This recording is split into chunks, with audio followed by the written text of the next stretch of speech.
welcome the judges for tonight's session. And your referee for the women's events, Trevor Cowan. The starter for the women's events, Kelly Pauley. The referee for the men's events, Iris Jackson. And your starter for the men's events, Susanna Chan.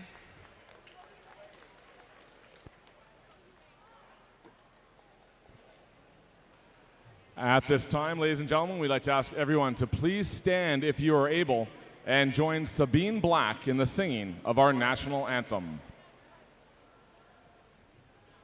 Oh, Canada, our home and native land, true patriot love in all of us command. Quand ton bras se porte l'épée, il se porte la croix.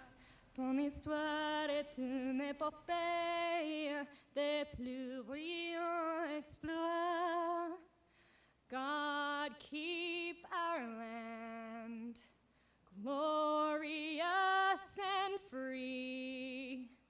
Oh, Canada, we stand on guard for thee. Oh, Canada, we stand on guard for thee.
And there are the top 8 in the women's 200 freestyle. As expected, the favorite tonight will be in lane 4, Mary Sophie Harvey, 4th place finisher in Paris. That time of lifetime best stands at 1:55.29. So far this week, she's already qualified in the 200 AM, the 400 AM, and the 200 breaststroke. Jansen in lane 5 and Doothright in lane 1 are teammates at the University of Tennessee. Krieger in 8 has committed to join them there in the fall. And then there's O'Cronin, who's in lane 2, looking to reach her 4th World Championship roster. She represents High Performance Center Vancouver. The top 4 here go to Worlds. Lane 1, 4, 5, and 8 are already on the roster. The rest are chasing their last chance to qualify.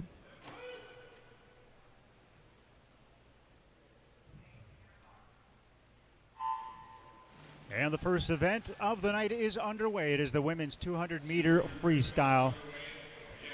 Now, Mary Sophie Harvey, like I mentioned, is the favorite in this race, but she likes to go out very relaxed on the first 100, makes her move around the third 50, and then should really separate herself from the pack on the final 50. Saw that this morning. Great last 2 swims under 30. First to touch the wall, it is Ella Jansen in lane number 5 at 27.43. Emma Cronin in at second. Third is Mary Sophie Harvey, as you predicted, and Sienna Angove in the 4th in lane number 3.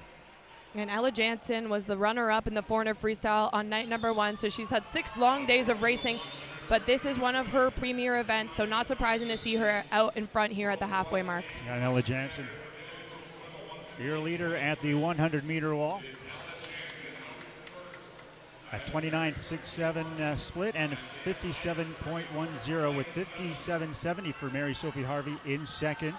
Leah Tigert is now in lane 7, pulled up in third.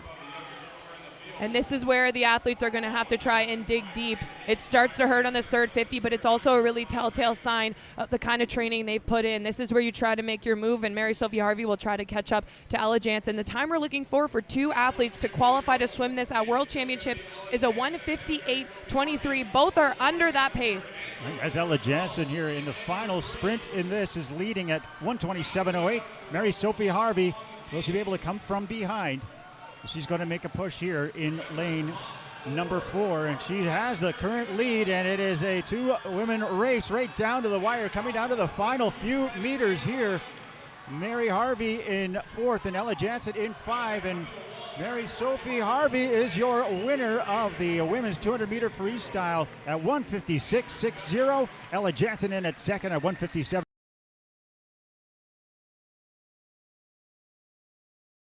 7.33, and Sienna Angove in third in lane number 3 at 1:59.07.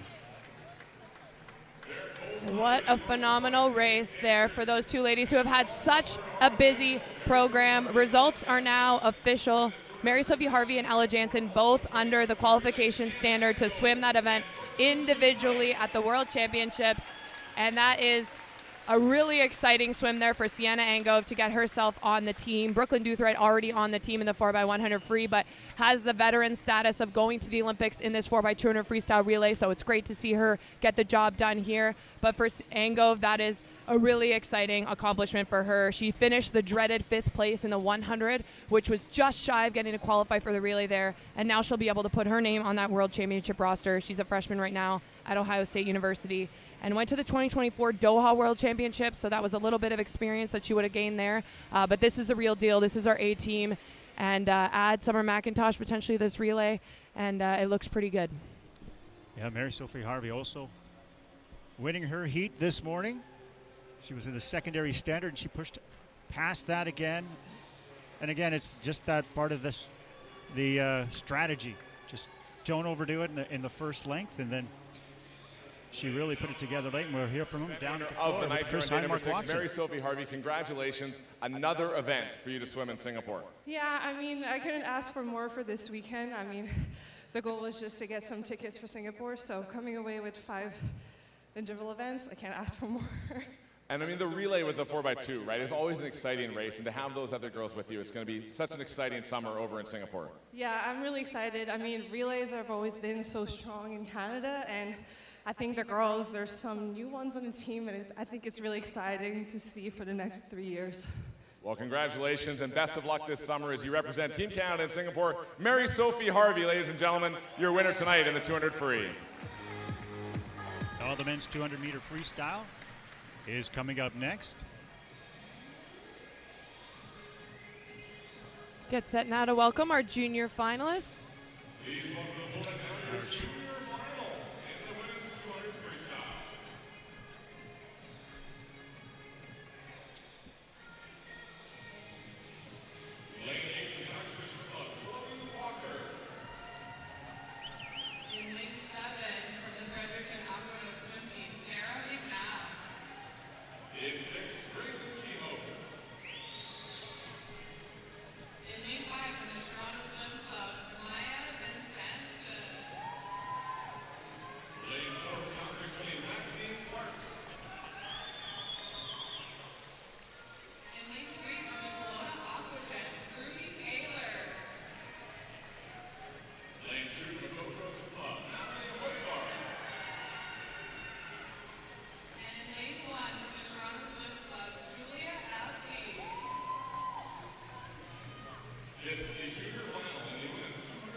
There you see our junior finalists in the women's 200 freestyle. Maxine Clark from UCSC will have lane number 4.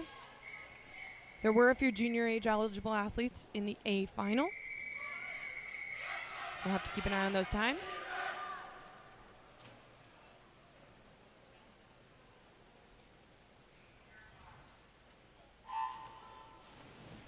And they're off for the junior final, the women's 200-meter freestyle.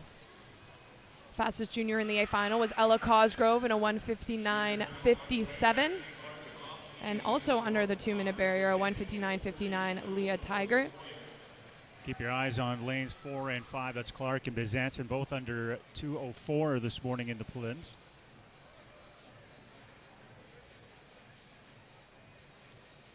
At the 50-meter mark, Julia Ebley is in lane number 1, has the lead at 28.56. Maxine Clark in second, and Hosovar in third at 28.71. And there are a lot of, even though it's only a 4-lap race, there are a lot of different strategies that people use in the 400 freestyle. We saw Mary Sophie Harvey, who really builds into each 50. She pretty much even split, and that's very rare. But a lot of athletes that are more 100 specialists go out a little bit fast. Maya Bizanson is a strong 400 freestyler, so expect her to close nice here in lane 5. Yeah, it looks to be like a dead heat right now between Clark and Bizanson. Clark in at first at 59.59 and 59.67 right now for Maya Bizanson. Starting to pull away lightly there is Maxine Clark in lane number 4. Yellow cap, hard to miss. She's trying to, as you say, separate herself from the pack here as we're coming down to the 150-meter wall. As Bizanson, Clark touches first, pardon me, at 1:30.81. Maya Bizanson right behind her at 1:31.27, and Julia Ebley at 1:31.52. And this is the final push here, the sprint. 25 meters to go here in the junior final women 200 meters freestyle. And your leader is in lane 4 right now, Maxine Clark. Trying to fight off Bizanson in lane number 5, and coming up hot in lane 6 is Keogh, and look out in lane 1 as it is Maxine Clark to touch the wall first.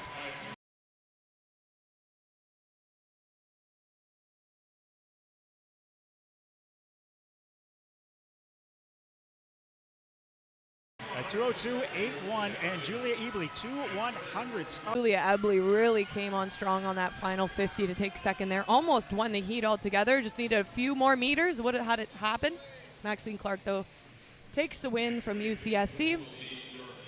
And we're getting set now for the B final of the women's 200 freestyle. There is one international athlete, Sylvia. I was just talking about trying to master her name with her coach. So Stakavicius.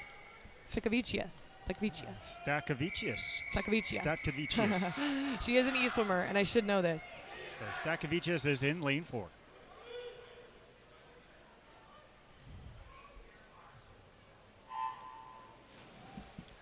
And they're off for the B final here in the women's 200-meter freestyle. As mentioned, Stakavicius with the best time in the prelims this morning at 1:59.72 out of the remaining group.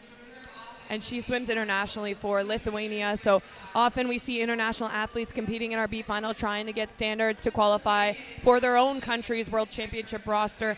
This is an example as an athlete that is likely doing just that. And she does have the early lead after 50, touching the wall with her feet first. Sylvia Statkevicius at 27.77 in lane 5 is Sarah Fournier, 28.07, and Mia West, lane 3 is third right now, 28.52. And Statkevicius is trying to pull away from the pack, a half a body length right now, midway through the pool in length number 2, and really starting to take off now.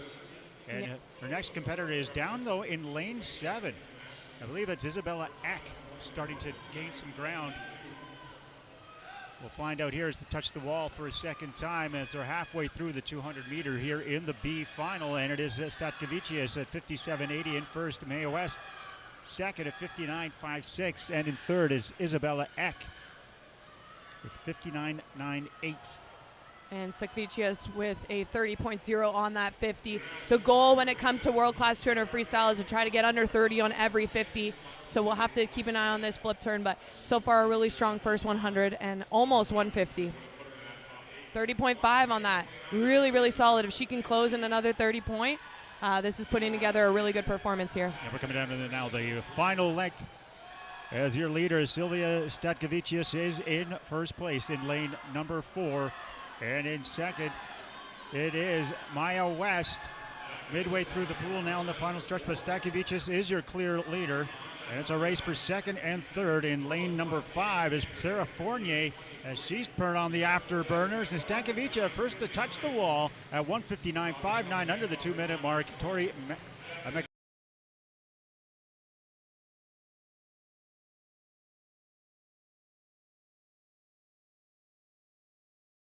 Klenzik is in second at 2:02.12 and 2:76. Fournier drops to fourth at 2:03.40, and you could really see how their strategy was to really fly at the last 2 lengths. And yeah, Sylvia just caught up to her on that final 50 with a 31.2, but another great performance, very similar to what she went in the preliminaries. A little bit of a drop, which is all you're looking for. 1:59.59 to win the B final. And those results are now official. We will get set to celebrate the medalists in the women's 200 freestyle and in the junior women's 200 freestyle. Our next race in the pool will be our men's event. As we wait for the podium, and as mentioned, the men's 200-meter freestyle is on tap.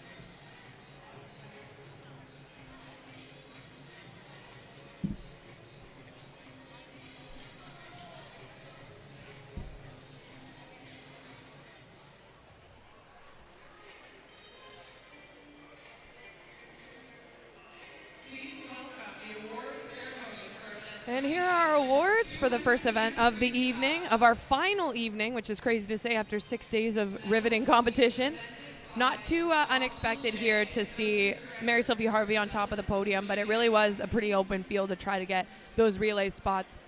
When it comes to this relay, it's definitely one that, we're in a bit of a rebuild phase. At the Olympics, they finished 4th, but they're trying to sneak their way back on the podium internationally. And it's going to take a little bit of building, but I do believe that they'll get there. And it's exciting to see where they're at right now. Sienna Angove will get the bronze medal. Like I said, she was in that dreaded 5th place finish in the 100 freestyle. So to be able to be 3rd here and to get her name on the world's roster, she will be very excited. As you can see with her sweater, she's a freshman at Ohio State University. Swims unattached here. And silver medalist there, Ella Jansen, representing eSwim, another freshman at university. This one's at the University of Tennessee.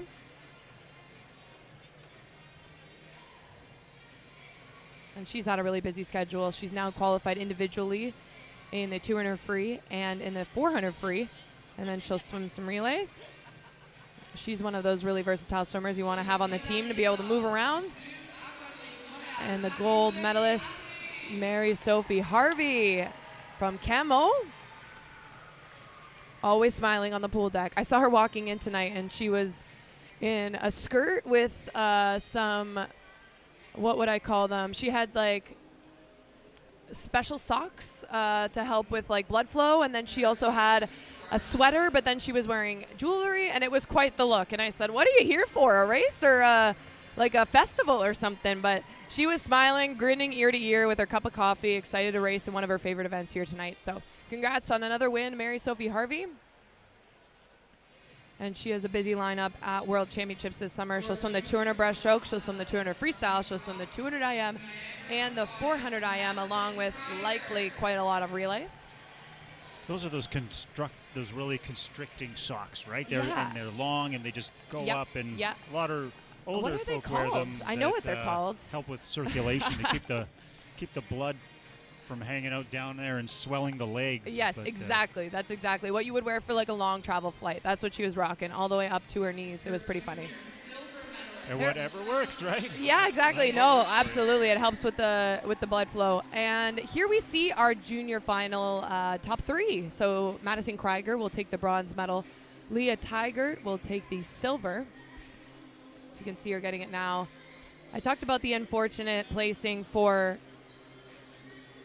Sienna Angrove in the 100 freestyle. Unfortunately, Ella Cosgrove and Leah Tigert were just on the outside of that here in the 200 freestyle as well. So for them, they're going to go to Junior Worlds very likely, and I'm sure they'll do Canada proud.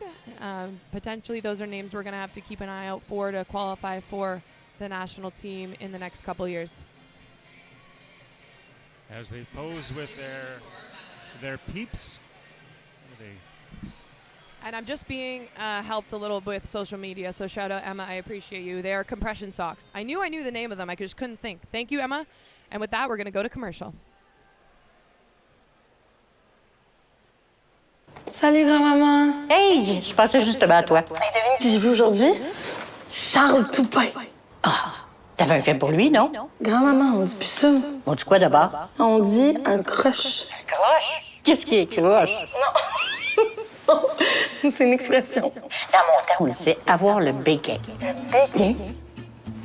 Mais c'est pas comme avoir le hockey, ça? Pas tout.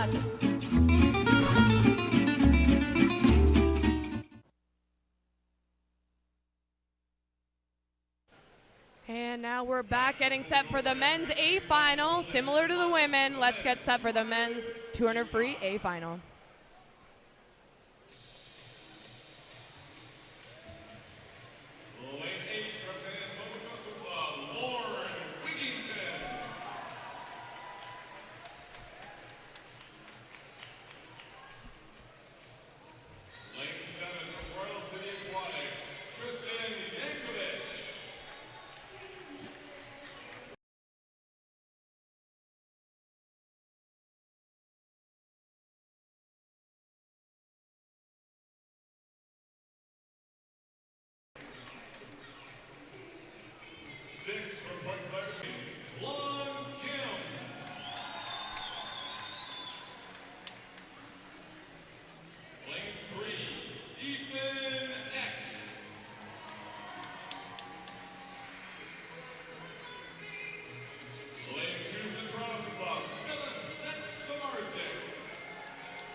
And there you'll see our finalists. Top 8 were only separated by just over half a second this morning. And similar to the narrative on the women's program, touch in the top 4 and you're going to World Championships. Hussey in 6 and Wigginton in 8 swam in the 4x200 freestyle relay last summer in their Olympic debut. And then there's Ethan Eck in lane 3 who broke the 200 back Canadian record last night, looking to add an extra event to his lineup, and he's already qualified as well in the 400 free. Vilches in 5 and Yankovic in 7 are training partners at Ohio State University, but it's the youngest in the field, Leon Kim, who will have the center lane, lane 4. It's going to be a very close battle to try to get on the world's roster this summer.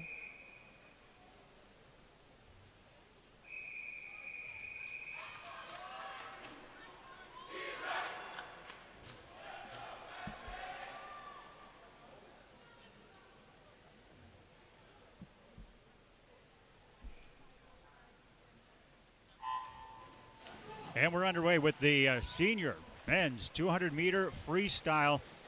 Quickest opening lap this morning. Kim, Vilches, and Yankovic Kim won his heat, but he had to come from behind to do it.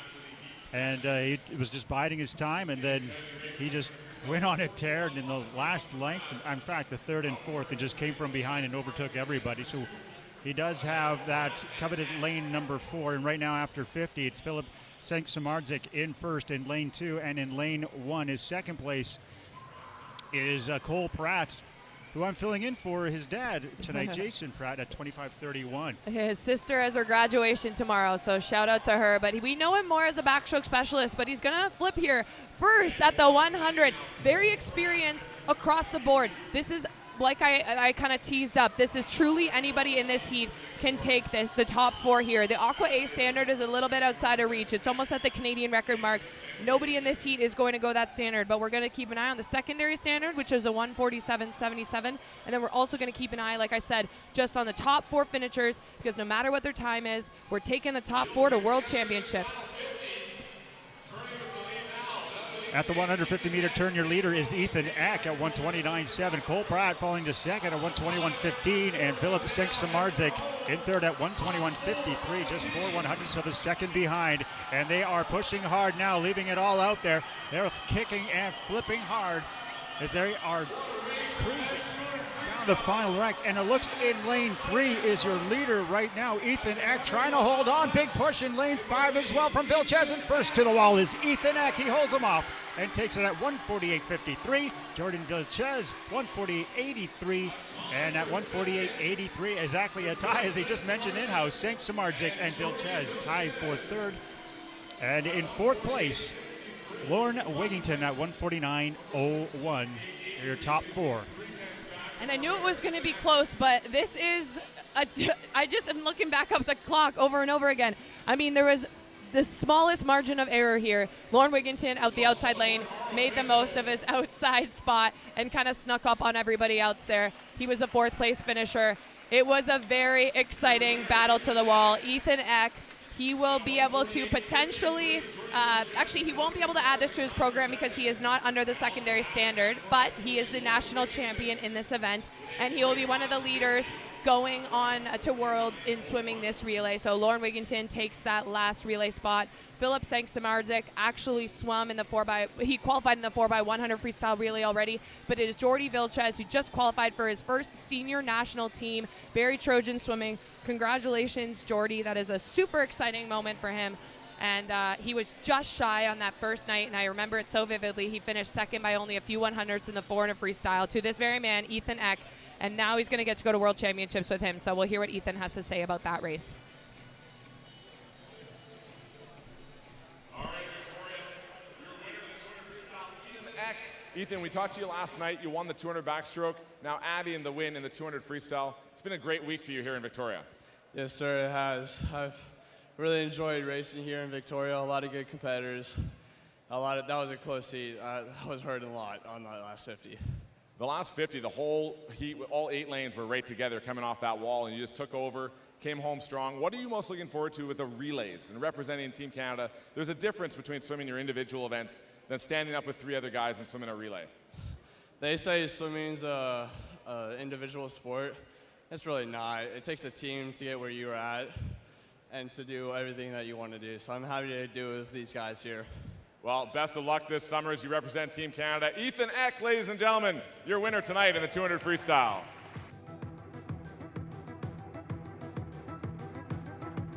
Up next, we'll have our junior final in the men's 200-meter freestyle. Wow, I'm still looking at the splits. They were only separated by a 10th to be on the World Championship roster or just off. That was so close. But very promising future for a lot of the rest of that heat. And now we'll see our junior finalists talking about promising futures.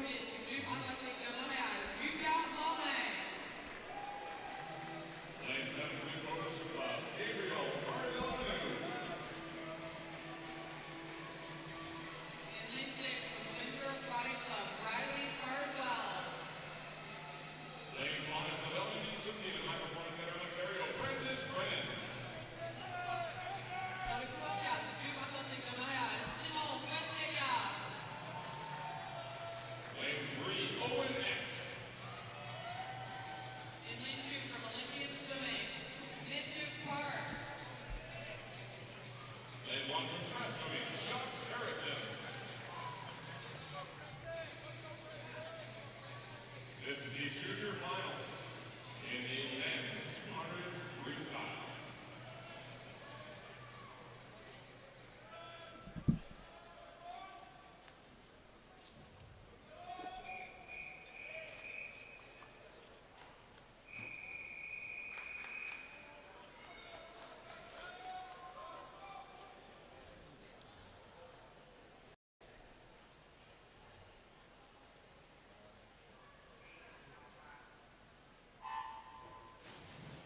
We're underway with the junior final in the men's 200-meter freestyle.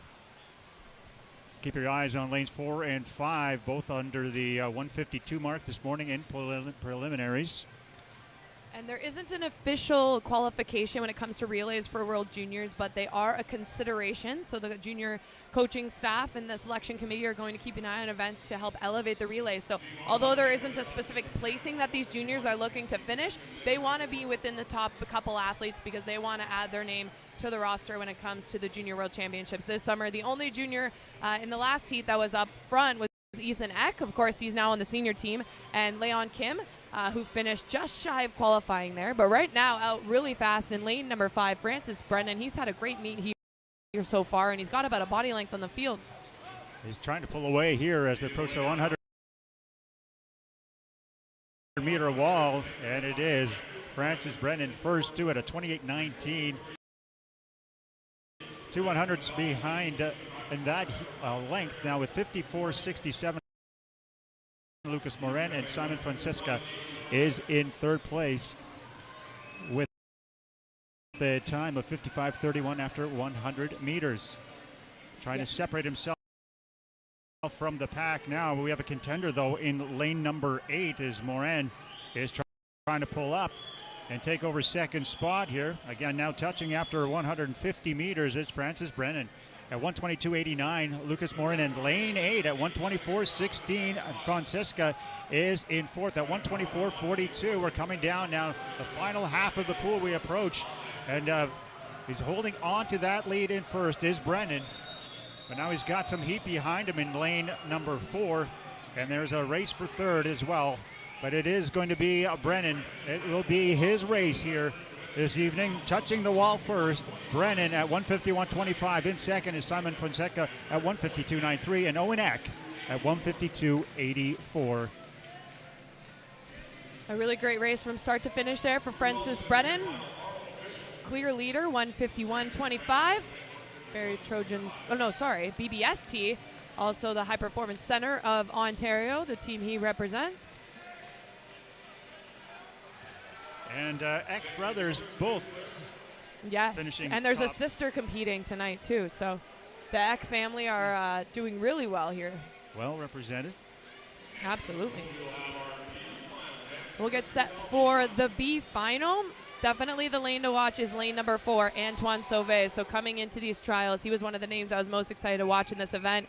And in the very close qualifications this morning, he was left on the outside of that A final and now has lane number 4 in the B final. Qualified to swim in the 4x100 freestyle relay for Team Canada at Worlds. Was definitely disappointed to not get a chance to race in that 200 A final. And the B final underway in the men's 200-meter freestyle. Sauvé, as mentioned, in lane 4, better than a second than anybody else this morning in the preliminaries. And look who's off to a hot start already with that early lead in V formation as they move up the pool in the opening 50 meters. In lane number 8 is Gibson Black, though. He might contend here this evening as well. And your leader after 50 meters, Antoine Sauvé, 24.61. 25.06, Paul Dardis in second, and Voisu in third at 25.48. And because Sauvé is already on the team, what he's trying to do here is prove that he should still be considered for that 4x200 freestyle relay. So although he can't qualify based on this event, they can definitely choose to select him if he's swimming well that week and that day. And today he's making a statement here out in a 51.35. Full body length ahead, as mentioned, and in second, Paul Dardy at 52.88. Sebastien Voisu at 53.06. And you can hear the cheers. This crowd is eating it up, and they have been great all week. Such good support. Pack barn here at Commonwealth Pool in Victoria, the capital of British Columbia, making it his way to the 150-meter wall with the turn. It is Antoine Sauvé, and look at that time at 1:18.69. Paul Dardy almost over 3 seconds behind at 1:21.93, and in third place is Sebastien Voisu. Not much has changed since they hopped in the pool. Keep an eye on the clock because Sauvé is going to go faster, arguably, than anybody in the A final. Keep an eye on this clock. His personal best at 1:48.21. And that is done. 1:46.39 for Antoine Sauvé. That's a Canadian record. A Canadian record performance. Oh my goodness. Take a bow. The B final. He just dominated that performance. A Canadian record that stood since Bren Hayden in 2008. The fastest Canadian we have ever witnessed just happened in a B final. And I spoke about having to come in today and prove himself, but that is phenomenal.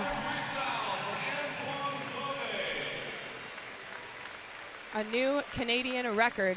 Now things are going to get interesting because I am not on the selection committee, but because we did not have any athletes qualify in the 200 freestyle, maybe there is a chance that he gets to swim this at the World Championships. He's going to Worlds already, and now he's the fastest Canadian in history to swim the 200 freestyle. What a phenomenal feat. I truly have never seen that happen in a B final. But he was on the other side of some really difficult, a difficult position last summer. We celebrated Jeremy Bagshaw making his Olympics on that final stretch. He was this doctor story, that heart-wrenching story of getting to qualify for his first Olympic Games after multiple tries. And who was on the other side of that really happy story? It was Antoine Sauvé, who missed it by just a couple 100ths of a second. So anytime in this sport when somebody's dream comes true, there's often somebody who has a little bit of a redemption story. But Antoine Sauvé, I don't think he was expecting that. I don't think anyone was expecting that. When he flipped at the 150, I started looking at the clock thinking, okay, we better keep an eye on the time. But a 1:46.39 took 2 full seconds off his lifetime best from just a few weeks ago, and now he's a Canadian record holder. And he broke the record by 1/100th of a second at 1:46.39. Definitely motivated, and then now proving to the world and Canada. Well, Brent Hayden, that record stands from 2008, right? So some of these athletes competing, actually a lot of the athletes competing are born in 2008.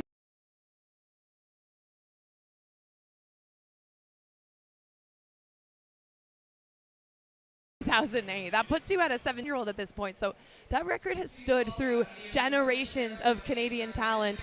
And if he was racing in the A final neck and neck with that really close field, he actually would have won still by over 2 body lengths. 2 full seconds in the water looks like about 2 body lengths. So absolutely phenomenal performance there for Antoine Sauvé. We don't even get to hear from him because, again, it was in the B final, so he doesn't do any post-race interviews, but that spot is up for grabs because no individuals qualified, so very likely he'll get to swim that at World Championships. And a time like that is going to contest against some of the best in the world when it comes to the 200 freestyle. So although he won't be able to get his podium moment, maybe just a little more Red Bull in the morning. I mean, he only missed the cut by 3/10 of a second, and then he pulls that off. Just tells you it does all his best work in the evening. Yeah, and I just teased it, but that will put him at 20th in the world this year. We haven't internationally seen anyone swim this event individually in a long, long time, since the days of Hayden. So really, really exciting. If you can't tell from my voice, I'm thrilled with that swim. I hope he is as well. I'm sure he is. I don't think anyone out of the B final was expecting him to break the Canadian record there, but well, we were looking for more highlights coming into the final night. How's your first swim meet so far? Fantastic. Not too shabby. Not too shabby. Just excitement in the pool, excitement in the building. It's been electric. It's been. How have you enjoyed your week here in Victoria? Is your first time? No, this is not your first time. You've swam here before. I have. This pool actually was where I got my first ever national team's qualification, so it holds a special place in my heart. And whenever I watch an athlete make their first team, mine was in a relay, just like these guys. So it really brings me back when there's the emotion of getting to start it. And I hope, for the sake of all of them, that this is just the first of many teams that they're going to get to swim for Team Canada, because there's truly nothing like it. But there you see. If you're wondering why 2 are on the same side, we saw a tie for second. Jordy Vilches and Philip Sank-Samardik will be the joint silver medalists. And then Ethan Eck getting used to the top of the podium currently this week. He's won the 400 free, he's won the 200 back, and he's won the 200 free. And, I know you're pretty new to swimming, but those are pretty versatile events. He's swimming a little bit of everything.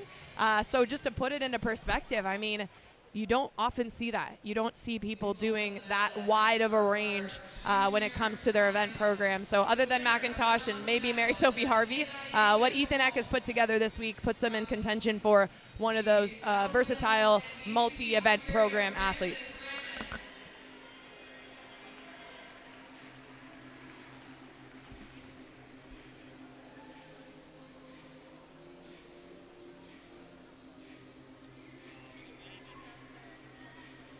Here with the bronze medal to, I believe that's Owen Eck in the junior final.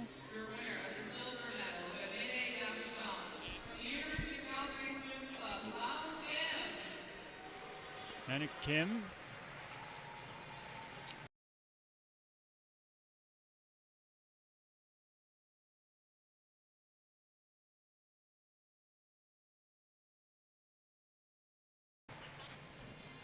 There are bronze medals. It was Francis Brennan, then Leon Kim. And talk about motivation that we just saw from Antoine Sauvé. Leon Kim here just missing that senior standard to qualify for World Championships, but hopefully we see him next year doing exactly what we just witnessed from the B final for Antoine Sauvé to come back and achieve what he's achieved here. Ethan Eck will be our junior final champion.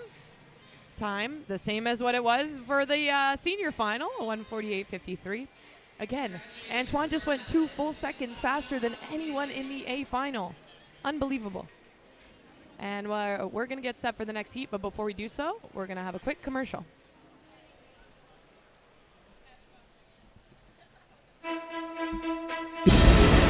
Get into it.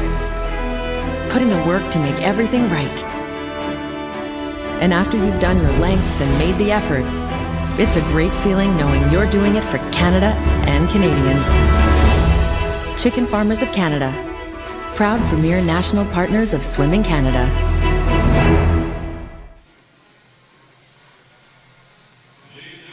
We're welcoming our finalists in the women's 50 butterfly.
And they're the finalists in the 50 fly. It's going to go by quick, so I'll try to summarize it for you. The top 3 in the 100 back are all back here to give the sprint fly a little bit of a go.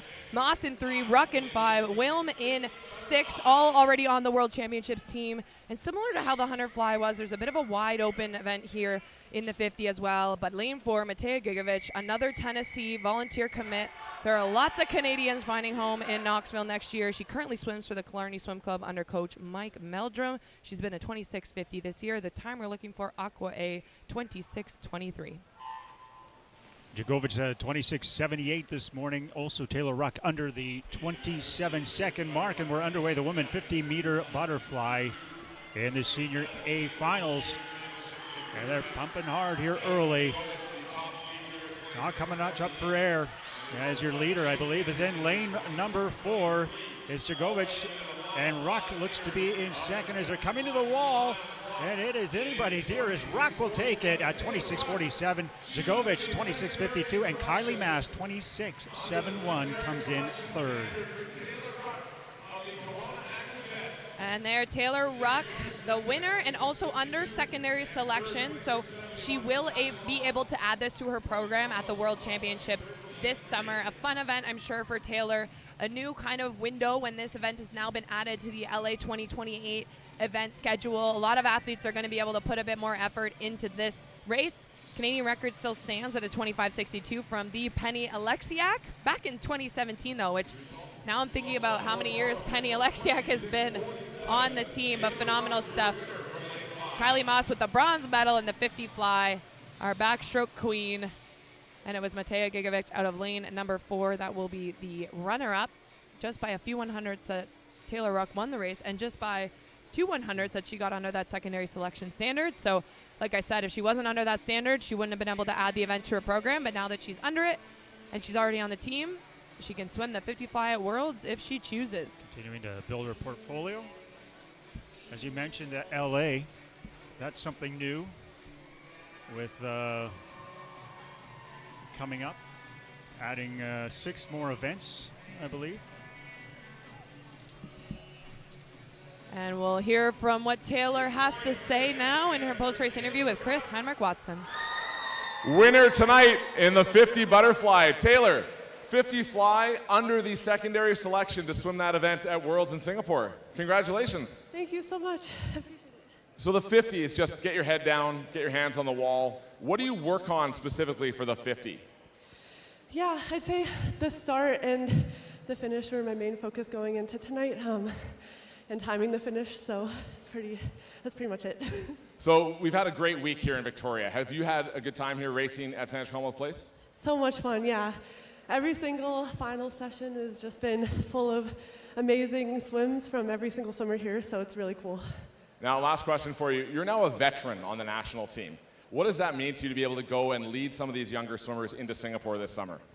Yeah, it feels crazy to say that at this point, so I don't know, I'm so grateful that that's the thing. So yeah, I don't know, I'm just so inspired by all the young talent here and super grateful to be sharing it with other veterans too, and yeah, so grateful to be part of Swimming Canada. Taylor Ruck, ladies and gentlemen, your winner in the 50 butterfly here tonight. The junior final coming up in the women's 50-meter butterfly up next. And it's going to be a tough time to beat because Matea Gigovic, who just was a runner-up in the senior A final, is in age eligibility for junior. So that time of 26.52 is what they're all eyeing. The junior time they need is a 27.48.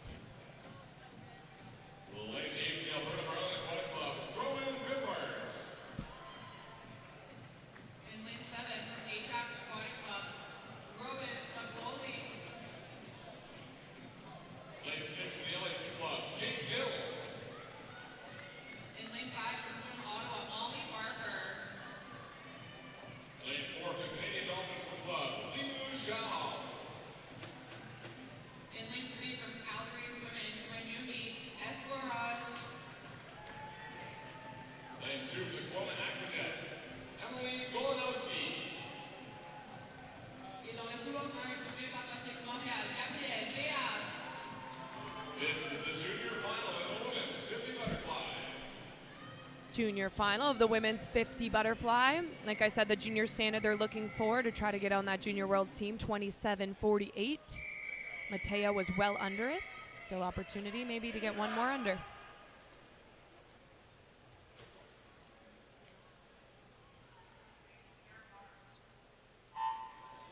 The women's junior final 50-meter butterfly. They are in the pool, and all the preliminaries this morning all within a second of each other, so expecting a very tight field here as they will motor through, trying to separate and try to pull ahead. In maybe lane 4 is Zhu. Barber is in 5 as we're approaching the final few meters here in the very quick 50-meter butterfly. And it could be between 2 or 3 there. Molly Barber comes in at lane 5 at 27.43. Zhu at 27.89, or Zhao, and then 27.93 is Eshwarge in 3rd. So winner there of the junior final did get under that junior standard. Great swim there for Molly Barber. Solid drop from her morning swim. Almost over half a second drop, which is phenomenal. Swim Ottawa, Molly Barber. And she will be the runner-up because, like I said, Matea Gigovic went at 26.52 in the A final. very quick. Yeah, Barber also, what is that, 5 100ths under the standard for Aqua J for that swim. And now we get set for the B final. The final women's 50 fly here in Victoria. No foreign athletes, all Canadians here competing. Bridget Burton in 5 from HBC Vancouver.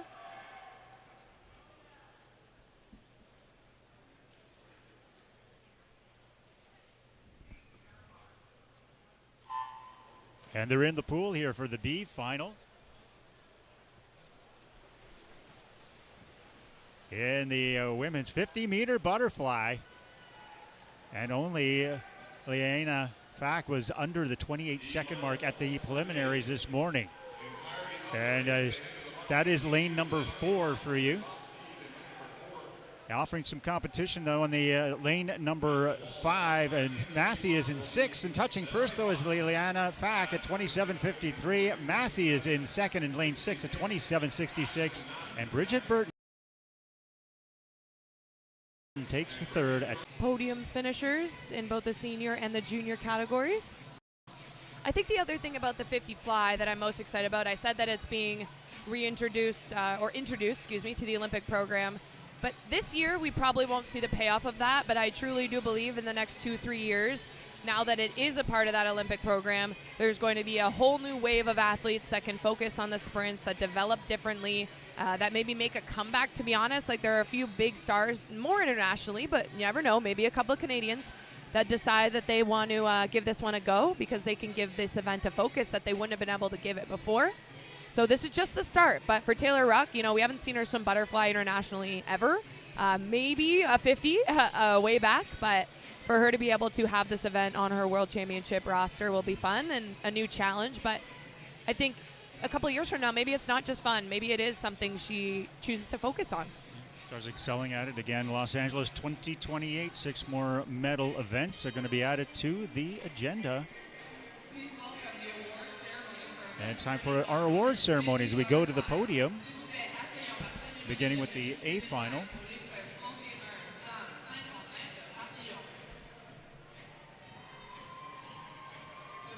Kylie Mass, third. Expect her to out first.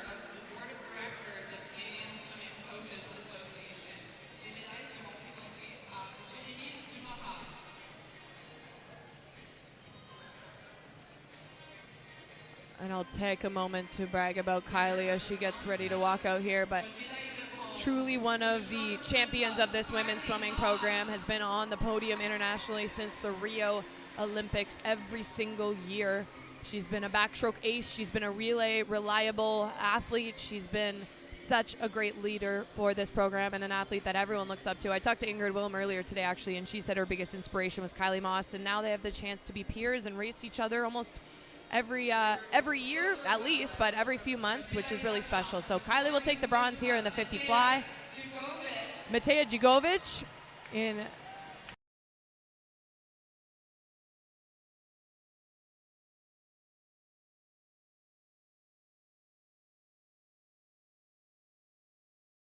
second place here, just shy of Taylor's mark there, only separated by 5 100ths of a second, 26.52. Killarney Swim Club, like I said, next year heading to the University of Tennessee. Yeah, Taylor Ruck, who you just gushed about, 26.47. And Taylor's been on the national team as well since back in Rio 2016 when she was really doing what Penny Alexiak was doing as well, swimming all the relays, swimming individually really strong. She was one athlete that we always relied on. So it's great to see her back in great form. I know she's had some ups and downs over the years, but she's been on top of the podium a couple times this week and seems to have a great perspective on the sport, having fun, doing well. Great champion there in Taylor Ruck. And she's a champion tonight in the women's 50 fly.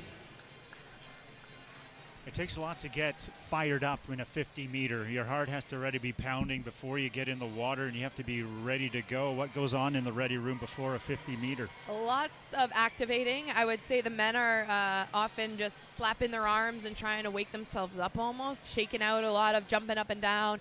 Although I'm peeking into the ready room right now, and there's nobody moving. So I don't love the look of that, but one of my questions for a lot of people is like, what do you do in the ready room? A lot of people like to stay quiet, others like to chat, others like to put music blaring in their headphones, and some people do like a breathing routine. I talked to Finley Knox a bit about his breathing routine, so there's something for everyone, I will say that, but for a 50, you got to be moving around a little bit because you got to wake your body up. As you said, the second you touch the water, even the second that the gun goes off or that whistle blows, you got to be lively and ready to go. You also, no summer Macintosh watch for you though tonight. No Macintosh watch for me. No Macintosh watch for anyone. But she is in the building. Yeah. She was signing some autographs earlier. She's been such a champ all week, and she's going to be around for the team announcement later. As second place of Molly Barber, and third Claire Watson here, and 27.43 time for Molly Barber. Really pushed hard, and was leading as Matea Jagovic takes gold here with that 26.52 time. And speaking of those autographs, even on opening day, the lineup for the autographs here, just the reception that Victoria has been giving the swimmers, it's just been so outstanding to see for Swim Canada and just how this sport is growing. Oh, absolutely. And a meet like this, as much as, we take it, we've never taken it for granted, but you also, when you call a bunch of different world records, it almost starts to you don't really let it set in every time the way it did the first time. But for a lot of these people, every kid that's in here on any selected night, it might be their first time, which is really special. So soaking in those moments. And with that, we're going to have a quick commercial and then get ready for the men's 50 fly.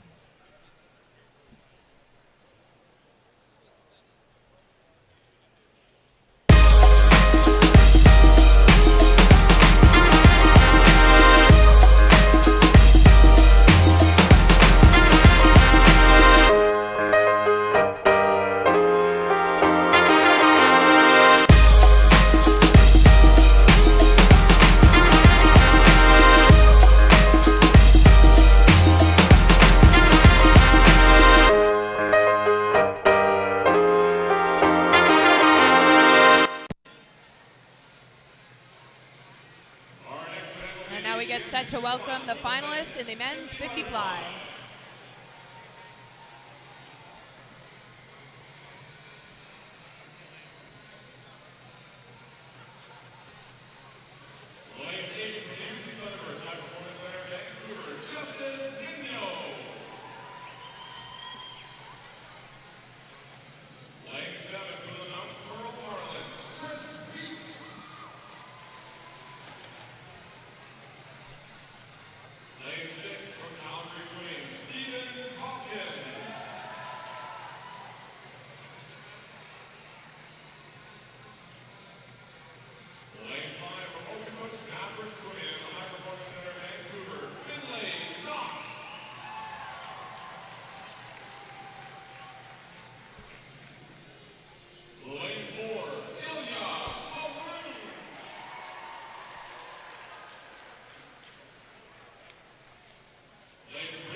Well, in the 100 fly this week, we watched a thrilling duel between Leando and Haroon, but no Josh here. Elia comes in as the large favorite. We are officially on Canadian record watch because he is the current Canadian record holder. That time stands at a 23.09. Now he's been very close to it. He was phenomenal this morning. I would say he was pretty much on record pace, so lots of eyes on lane 4. He looks so smooth. Knox in 5 qualified for Worlds in the 200 IM already this week. He's given this 50 a go. And then we have Eric Ginsberg in 3. He swims at York University. He won 4 events at U Sports this year, the 50 fly being one of them, where he set the U Sport record in this very event.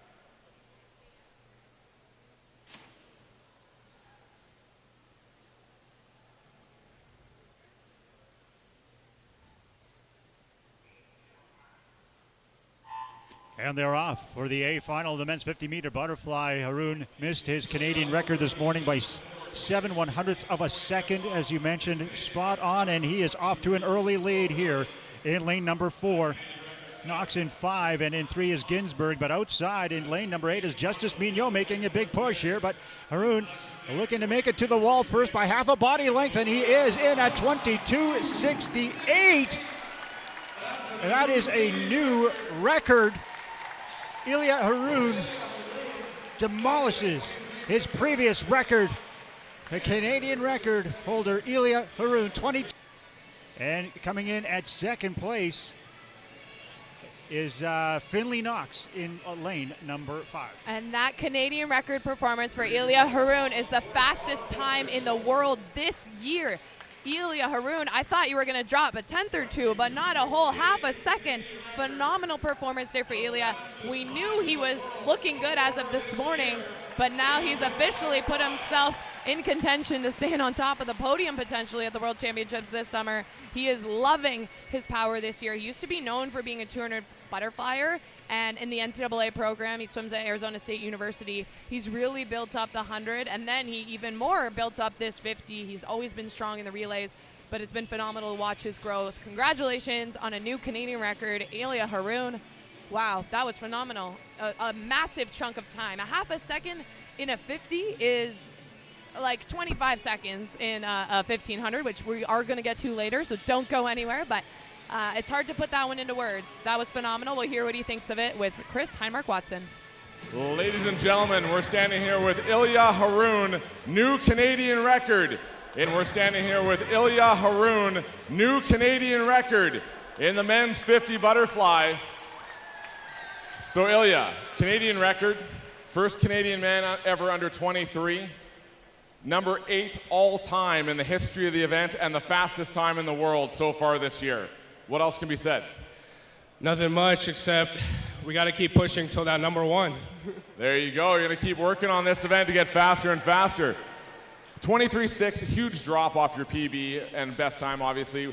What did you focus on tonight to get under that 23-second mark? I think definitely getting my tempo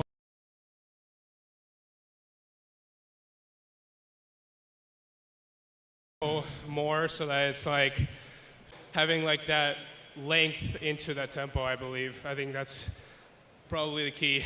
Well, congratulations. Ilya Haroon, ladies and gentlemen, number 1 in the world this year. Yeah, Finley Knox in his second at 23.59, and Eric Ginsberg came in at third, but you don't often see that when the field is so tight in a 50-meter at that level, to be that at least half a body length ahead of everybody else. And it just starts with his leap into the pool, just exploding in and just having an early lead. Yeah, that's one of the strongest parts of Ilya Haroon's skill set is his power off the blocks. Right now we're welcoming out our junior finalists in the 50 fly.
The men's 50-meter junior butterfly underway.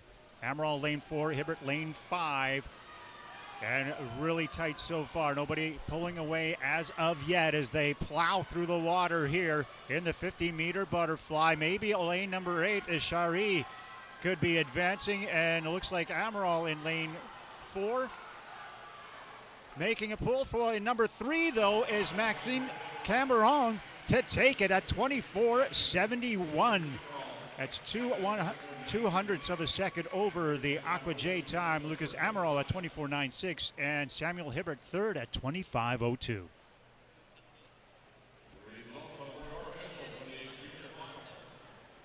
And there we see our official results of the junior final. Parker DeHaze has had a busy week of competition. I think we've seen him in every other event, pretty much, at least all the flies, backs, and some of the freestyles.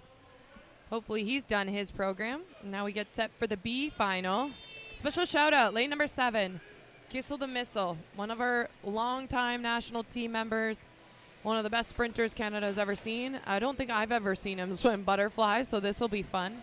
Known for his freestyle prowess. 30-year-old with a prelim time of 25:15. We're getting a show. So Blake Tierney in the B final, he did tell us he was going to do this, but he is going to swim the Mark Spitz 50 fly. So no goggles, no cap. You're supposed to have a mustache. I'm not sure in the last 2 days if he's grown a mustache, but he's got a Speedo, a brief. He's out in lane number 1. I don't know if you can see him, but no cap, no goggles. He's going to be squinting. He promised on night 1 he wanted to do this, and he's doing just that.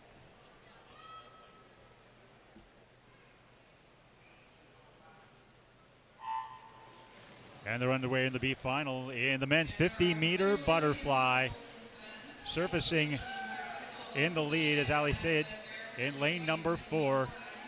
And he is your early leader. Will he be able to hang on and fight off his competitors here, as it is a mad dash down to the final few strokes, and it is touching first to the wall. Ali Sayed is at 24:40. McDonald in second, 24:59, and with a time of 24.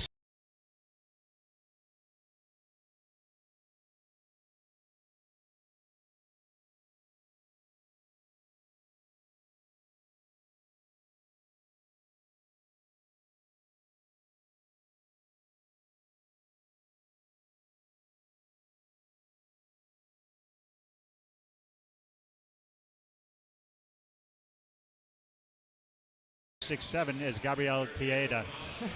And I said I'd never seen Yuri swim butterfly. I will agree with that statement now that I watched it, because that stroke looked zero familiar to me. But he finished 5th there in the B final, Cascade Swimming. Trains with Tierney out at High Performance Center, Vancouver. Ali Sayed, as mentioned, wins the B final. One of our international athletes here competing. Swims at Camo. Who's having a phenomenal night. Mary-Sophie Harvey with the win in the 200 free. And then Antoine Sauvé with a Canadian record in the B final. Great stuff. Kissel, 30 years old. 31. Yeah, no, 30. Yeah, 95. I've got. Is that really 30 years ago? He's a 29 listed on the eat sheet, so I don't think he's had his birthday yet. Ah, that's it. It's in his 30th year. In his 30th year, absolutely. Well, he's getting there. Yeah, we've got the podium coming up for our 50-meter butterfly. Beginning with the A final, and Yelia Haroun. We'll get another look at him as he sets that record at 22:68. Record that he set in May in Fort Lauderdale. Yeah, half a second off that mark. He did go under 23 seconds, but it was in a 50 freestyle, so it did not count. If anyone's wondering, you can choose to swim any stroke when it is a freestyle event, but the time counts as a freestyle time. So he knew he could get under 23, but I think it was all about putting together the race when it mattered, and tonight it mattered, and tonight he put together the race. Bronze medal there, Eric Ginsberg from Ramac Aquatic Hub, and like I mentioned, swims out of York University. U Sport record holder in this event, short course.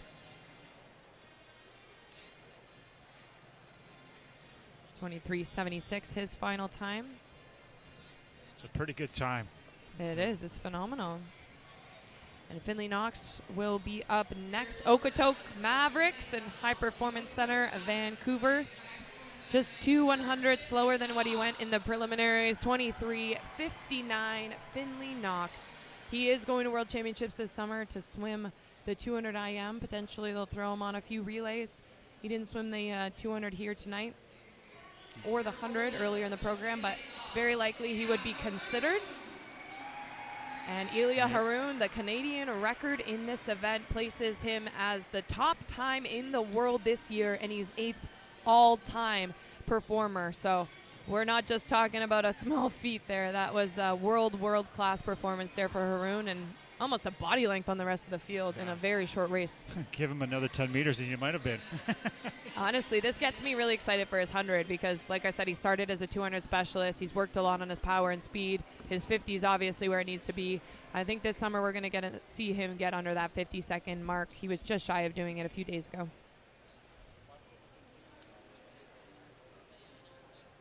Just also shows, like with Finley Knox, just how consistent he is with the times. It just comes with those reps over and over, and knowing your repetitions and your pacing as you're going through the water to hit to within 2/100ths of a second in back-to-back swims. Pretty telling about how much time he's put in. For sure. And we get set now for our junior finalists. Unfortunately, none of the entrants got under the junior standard. Samuel Hibbert from Ajax will take the bronze medal in a 25.02.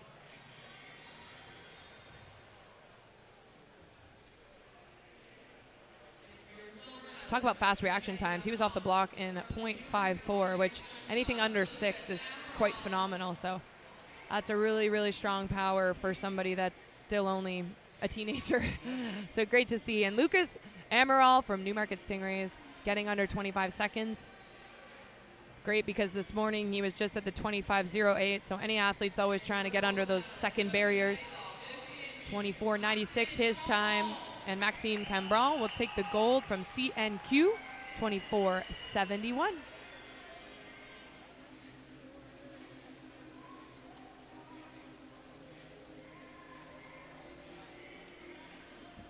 Well, congratulations to our junior medalists in the men's 50 butterfly. Hopefully they're done with their program. I would like to assume it because the only other event tonight is 800 free for the men, and I doubt the 50 fly and the 800 free is a solid double, but I'd love to see it happen. With that, we'll send it to commercial before our first para event of the evening.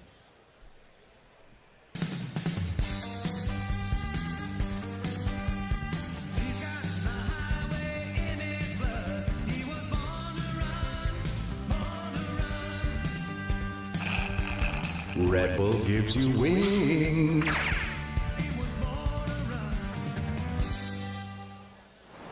With the taste of white peach.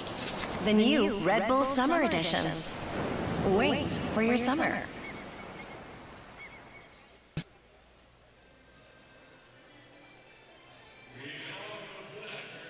And welcoming the championship final in the para women's 50 backstroke.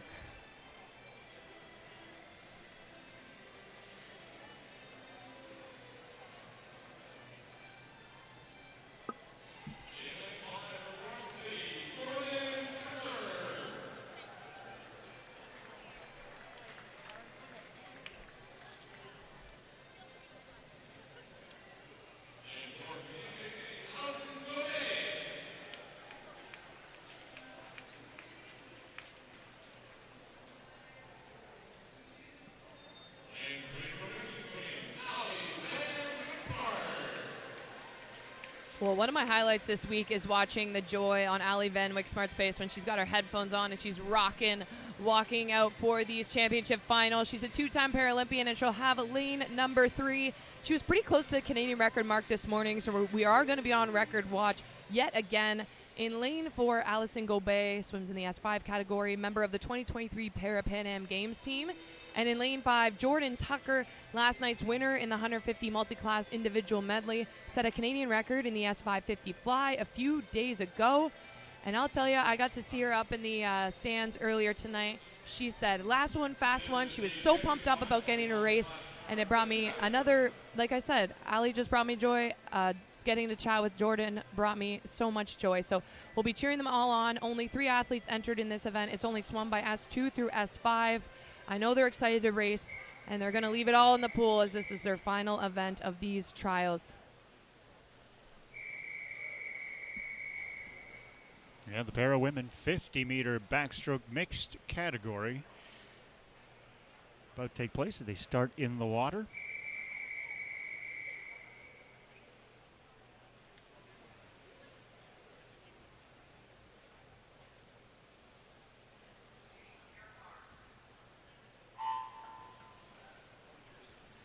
And they're underway with Wick Smart in lane 3, Allison Gobet in lane 4, and Jordan Tucker in lane number 5. And Jordan Tucker, like I said, has been breaking records all week. The Canadian record in the S4 backstroke is a 57.07 by Joelle Rivard.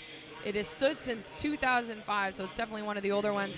S3 Canadian record, like I mentioned, Ali Van Wyk-Smart is within reach of that one. She swims for Whitby Swimming, and the current Canadian record holder in that event is Nikita Enns at a 1:08.48.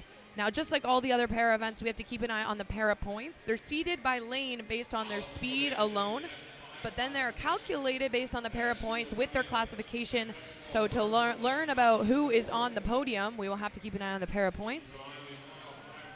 And first to touch the wall and fastest in the pool, Allison Gobet in the S5 category, time of 58.77, good for 516 points.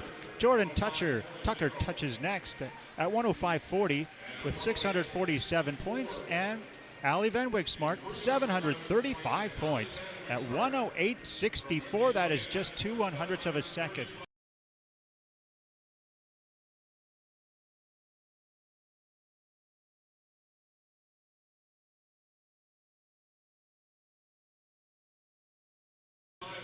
Off the Canadian para record.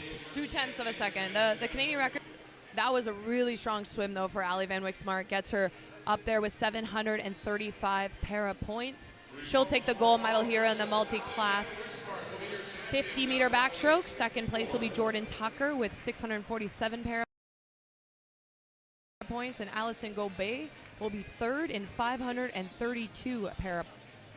And Jordan Tucker dropping a couple tenths off her time from the morning as well. Allison Gobet just a little bit off of what she went this morning.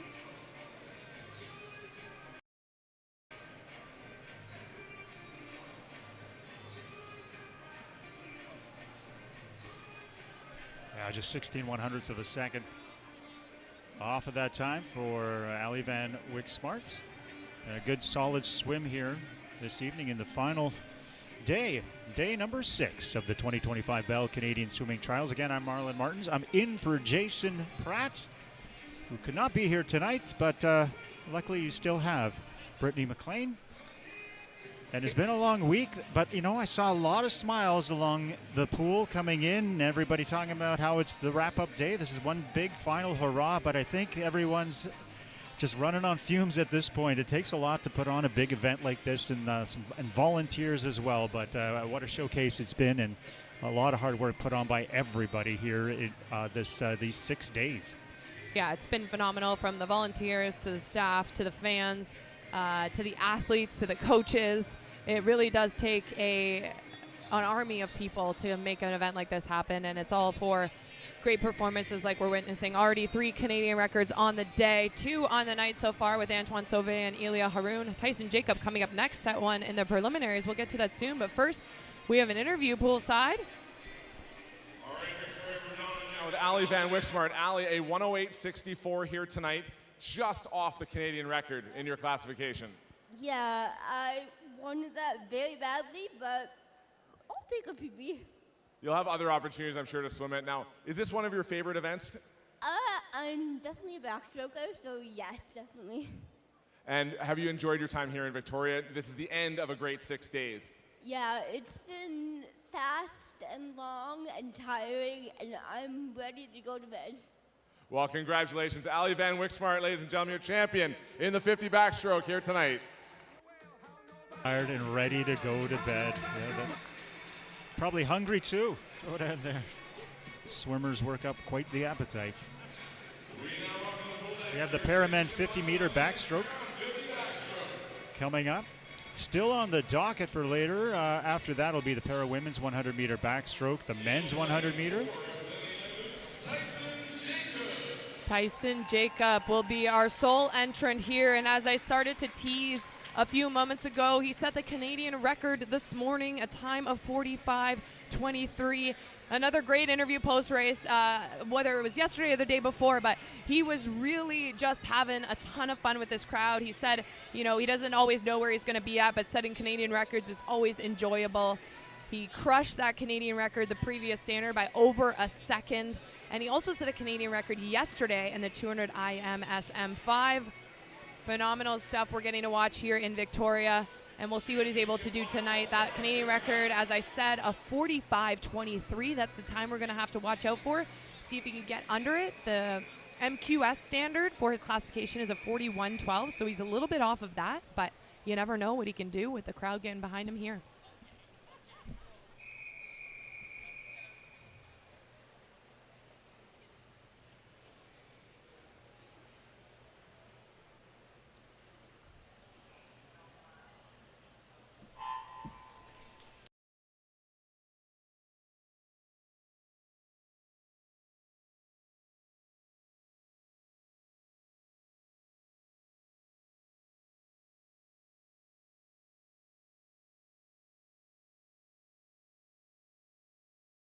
Yeah, and underway, the Paramen 50 meters, unrelenting. Oh, look at the rhythm that he is in as he powers his way to the finish. Look at the clock. 45:57. Just 3/10.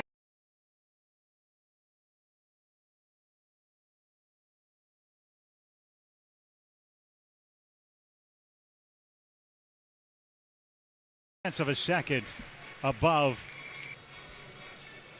Well, he's still the Canadian record holder and 2 times better than he's ever done before, all within one day. You have to be happy with that performance. Tyson Jacob, congratulations.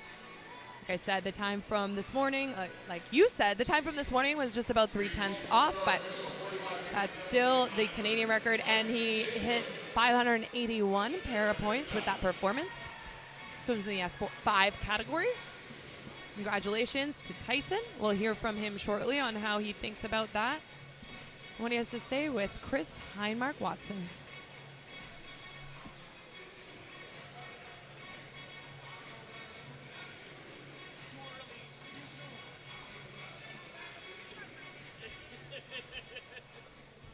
Ladies and gentlemen, we're on deck with your winner, Tyson Jacob, in the 50 backstroke here tonight. Canadian record this morning, just off that here tonight, but you got to be pretty happy with the day's accomplishments. Yes, I'm pretty happy to do the record this morning. This afternoon, I didn't make it, but at least I'm not too long to my record, so I'm pretty proud of myself. What's next for you after here in Victoria? It's been a great 6 days of racing. Go back, work with your coaches, and get ready for what's coming up next. I hope I'm going to the world with my time. My coaches work hard with me, and we keep grinding with the swimming. We got to wait on those selections for the World Para Swimming Championships. Hopefully you're going to be on that list. Congratulations, Tyson Jacob, winner tonight in the 50 back.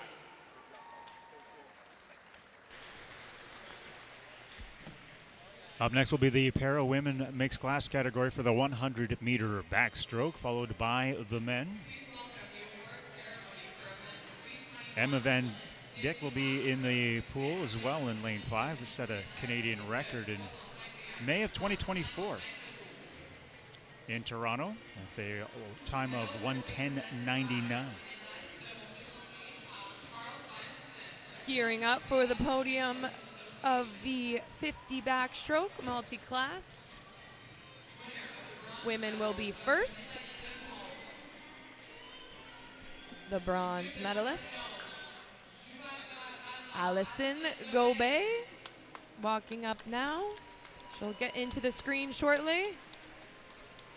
And there she is. We'll take the bronze medal here. Her time of 58:10, 532 para points.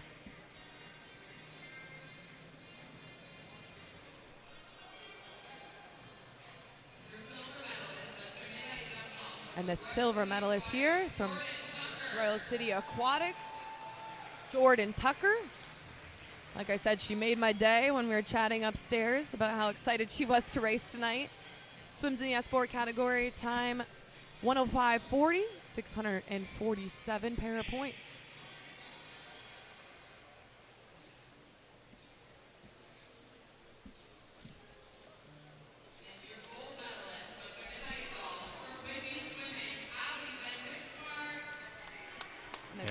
time of 108.64. Allie Van Wyksmart in the 50-meter backstroke women's final in the para mixed category. And again, 108.48 was the record, and she swam 108.64. They've got their rubber duckies on the podium with them. I said last night, Jordan and Allie Van Wyksmart passed each other something on the podium, and I said, what is that? But it was definitely that red rubber ducky.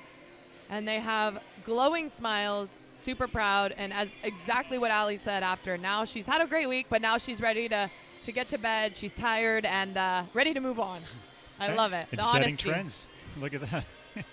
Soon more will have rubber duckies on their head, tucked in the headphones. That's a cool look.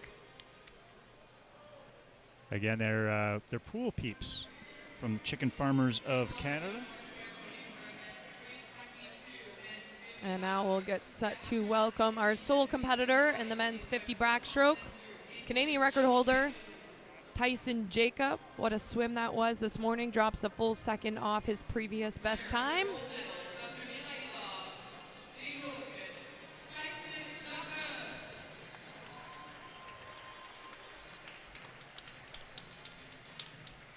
Tyson coming to the podium now.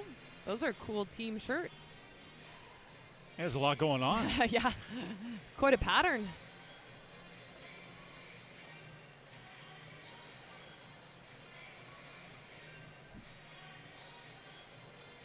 As he poses for a quick photo op here. Proud coach. And like you said, with his pool peep, not sure his suit matches his shirt, but it's a problem for another day. I think anything goes these days. We'll throw to commercial quickly.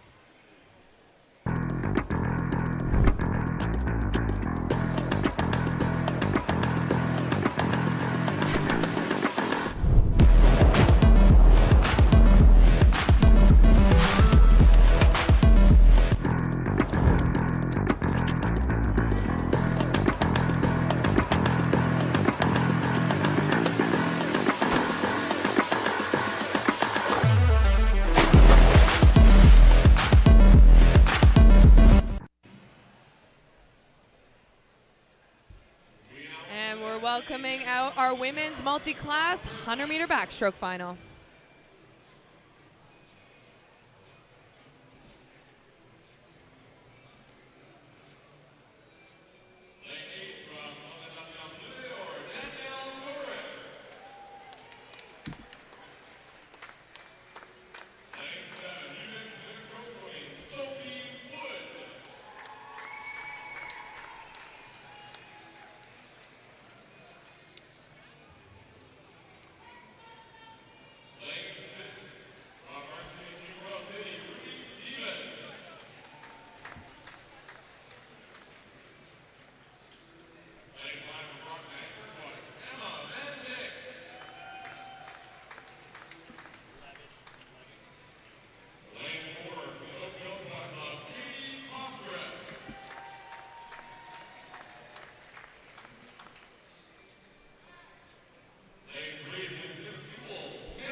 And there you have it, our finalists featured by five Paralympians are represented in this heat. Hunsaker, Jibb, Cosgriff, Van Dyck, and Doris. Emma Van Dyck in 5, as you mentioned, is the S14 Canadian record holder in this event. Her best time is a 1:10.99. Katie Cosgriff placed 5th at the Paris Paralympics in this race, and she swims collegiately at Laurier University. This is her first year. She talked the other day about adjusting to full-time school and swimming. She was the OUA swimmer of the meet at those championships and comes in with a best time of 1:08.52, so she's definitely within reach here tonight. This is your final in the multi-class women's 100-meter backstroke.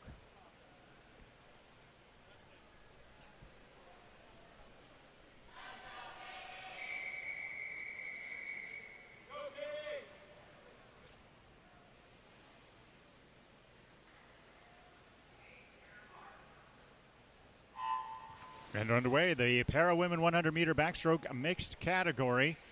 Now there are some that are in the same category. Hunziker in S10 as well as Cosgrove and Sophie Wood. And Mary Jibb and Ali Deal are in the S9. They share that category here in this race as we're approaching the 50-meter wall. And with the lead in lane number 4 right now is Jamie Cosgrove. She'll touch first in the turn. Cosgrove with a time of 33.05. Emma Van Dyck in at 34.81. And in at third is Mary Jibb.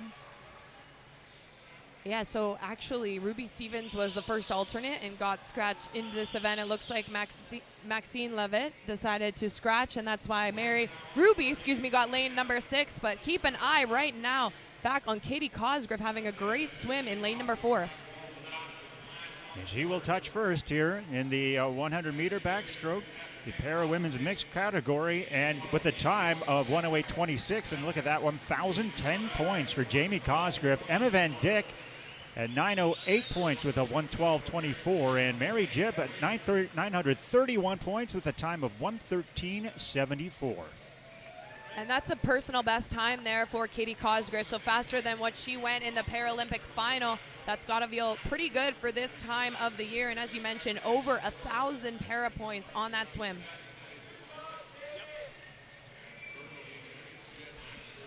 And now we're making in at, we also have Sophie Wood with 839 points, 117.72. Ali Deal in the S9 category, 718 points.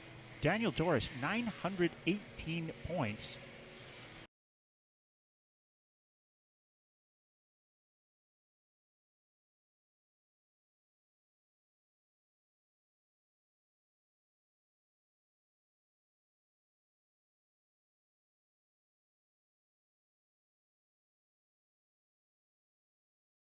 It was competitive.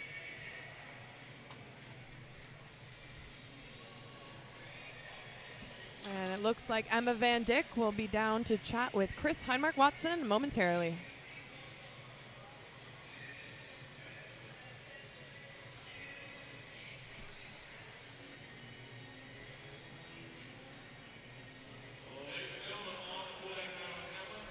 Finishing 4th overall, but your time tonight for your classification under the MQS standard puts you in a really good spot to hopefully be picked to go to Singapore with the para team. You must be pretty happy.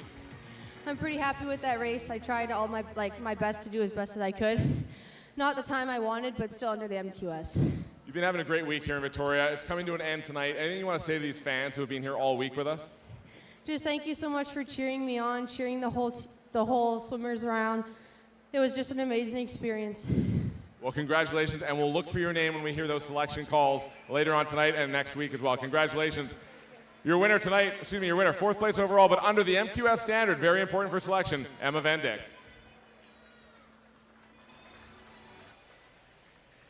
And now we get set for the final of the men's multi-class 100-meter backstroke.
And there you have our finalists in the multi-class para 100-meter backstroke. This event is swum by categories classifications, S2 and then S6 through 14. It should be a very close race of the Nicks. So Nick Bennett will have lane number 4 and Turbide will have lane number 5. Reed Maxwell has been on Canadian record watch all week. 108.86 is his mark. He'll be out in lane 7. He had the highest amount of para points this morning, but their lanes are assigned just based solely off time, so that's why he's out in lane number 7. Then there's Turbide, like I mentioned, a 3-time Paralympian. He has lane number 5. He's the 2022 S13 world champion in this event. More recently focused just on the 50 freestyle, but it's great to see him as a Canadian record holder in this event contesting here. And another Canadian record holder in lane number 4, Nick Bennett, swims in the S14 category. Watch out as well for Fernando Liu in lane number 3. He's pretty much gone a lifetime best in every race he's swum this week.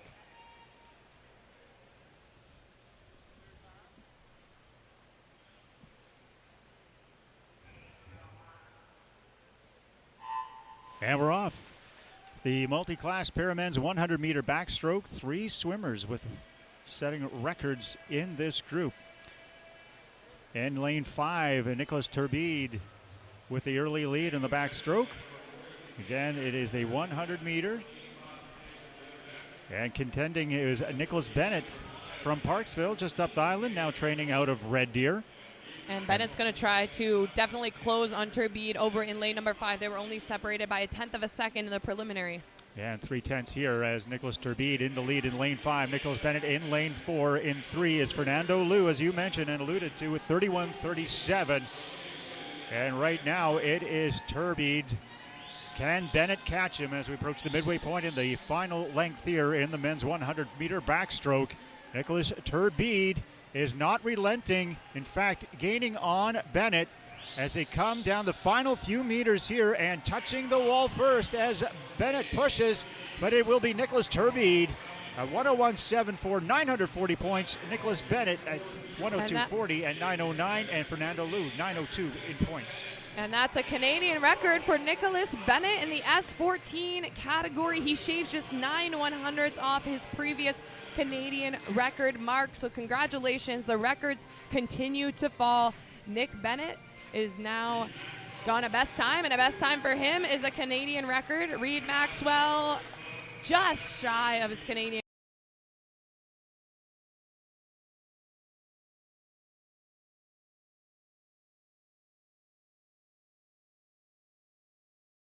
record, only missed that by 2/10. Record watch alert all week with Reed Maxwell.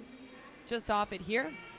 The winner of the event, though, Reed Maxwell, 952 para points. Second place will be Nick Turbide in 940 para points. And then Nick Bennett will take the bronze medal here and the Canadian record in a time of 102.40.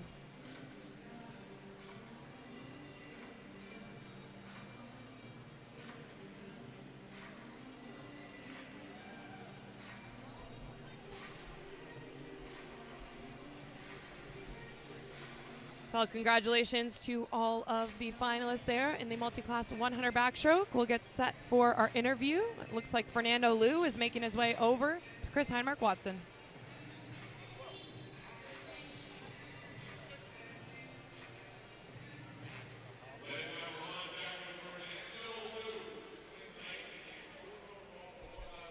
Fernando, coming off of Paris last summer and looking to qualify for your first senior worlds team, you've swum in this pool probably hundreds of times, being from across the water in Langley. What does it mean to have the trials here in Victoria? It means a lot. I'm really familiar with this pool, so I'm really happy it was held here. So we've got to wait on the selection, but you put yourself in a really good position to hopefully be put onto that team for Singapore this summer. What would it mean to you to be selected for the World Championships? Honestly, it means a lot. I was really happy with qualifying to Paris last year, and it means a lot to qualify for the Worlds team this year. Well, congratulations on your performances this week. Fernando Liu, ladies and gentlemen, 4th place overall tonight in the 100 backstroke.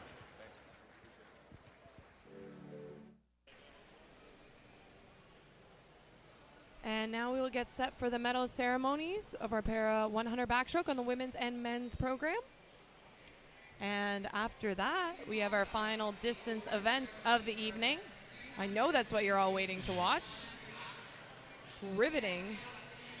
I'm saying that as a very, very true statement. I love distance swimming. I know not everybody loves distance swimming, but I love distance swimming.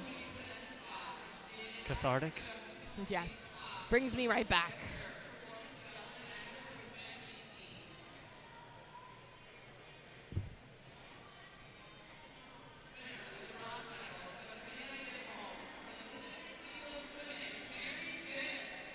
Mary Jibb will take the bronze medal. We said how high these para points were to just get on the podium, and as you can see there, 931 para points from Pacific Seawolves in the S9 category. Mary Jibb. And she was very close to the Canadian record. A couple seconds, excuse me. I was looking at her para points, not at her time. Danielle Doris takes the silver medal. Had a great week so far here. Known more for her 50 butterfly, where she's the world record holder and Paralympic champion. Swims the S7 category. 125.27 here tonight. 943 para points. Will confidently be going to world champion para worlds later this summer. We will find out that team later tonight, so make sure you stay tuned. Katie Cosgriff, the champion, 1:08.26, a lifetime best time, over 1,000 para points. Definitely one of those names to watch to try to get on the podium at the World Championships this summer. She was on the Paralympic podium last summer. Gaining some experience here.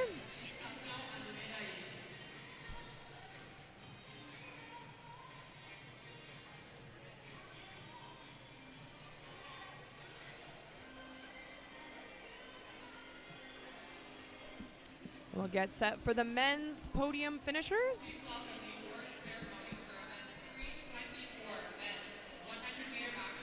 And a reminder also, after our final events, stick around to find out who will be named to Canada's team for the upcoming World Championships. It's going to be announced also for the Para Championships coming up in Singapore in September. As we go back to the podium here with Nicholas Bennett in third spot with 909 points with his time of 1:02.40. Canadian record performance. He's had a couple Canadian records so far this week, so a great meet for Nick. He's confirmed he's going to move to Montreal in the fall to train under his sister, who's recently been named the High Performance Center of Quebec's head coach. Yeah, he beat his time that he set back in 2022 in Vancouver.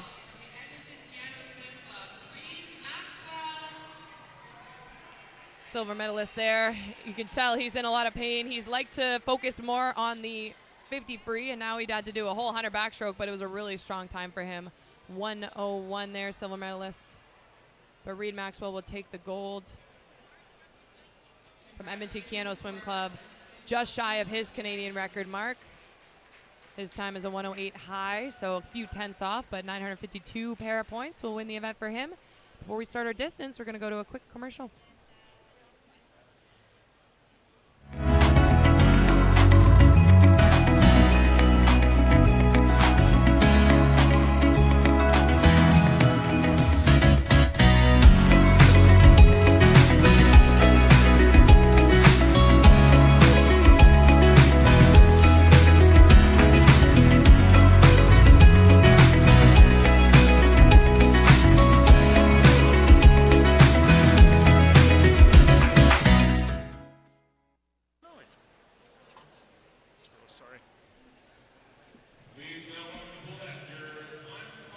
And we'll welcome the finalists in the men's 800 freestyle.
And there are the finalists in the men's 800-meter freestyle. Important to note, this is a time final event, so we'll be comparing all these athletes with everyone that swam earlier today. There was no prelims or qualifications. It's all about this race, and it's a one and done. Eric Brown will have lane number 4. He's already on the world's roster to swim the 10K open water in Singapore.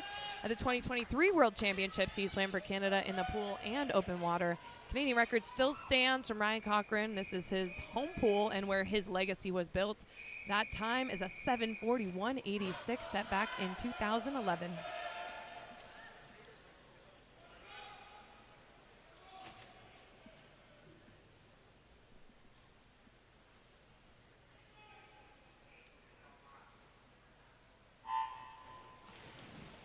And we're underway with the men's 800-meter freestyle. Again, it's a 16-length swim.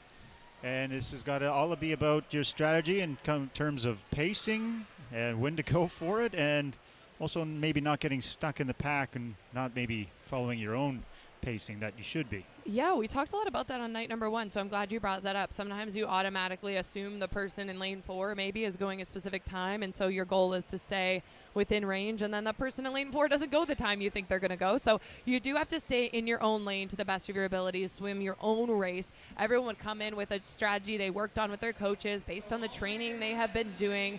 But it's definitely Eric Brown's race to lose in terms of the rest of the field. His personal best time is a 7:56.96, so he has been under the 8-minute mark before. He's entered a little bit above 8 minutes because times expire after 2 years. His best time was set back in 2023 at March in the trials. That's when he qualified to swim this event at Worlds. But he swam it in the pool and open water, which is not an easy feat to do. It is grueling to do open water swimming. I will be the first to admit I never took it on. I'm scared of open water. And the athletes that do it are a whole different breed. And Eric, it usually tends to be a little bit of a hoppier stroke where the athletes are used to having to swim through waves. But Eric actually has a beautiful, very smooth stroke. And we saw him earlier in the 1500. He seemed pretty satisfied with his racing.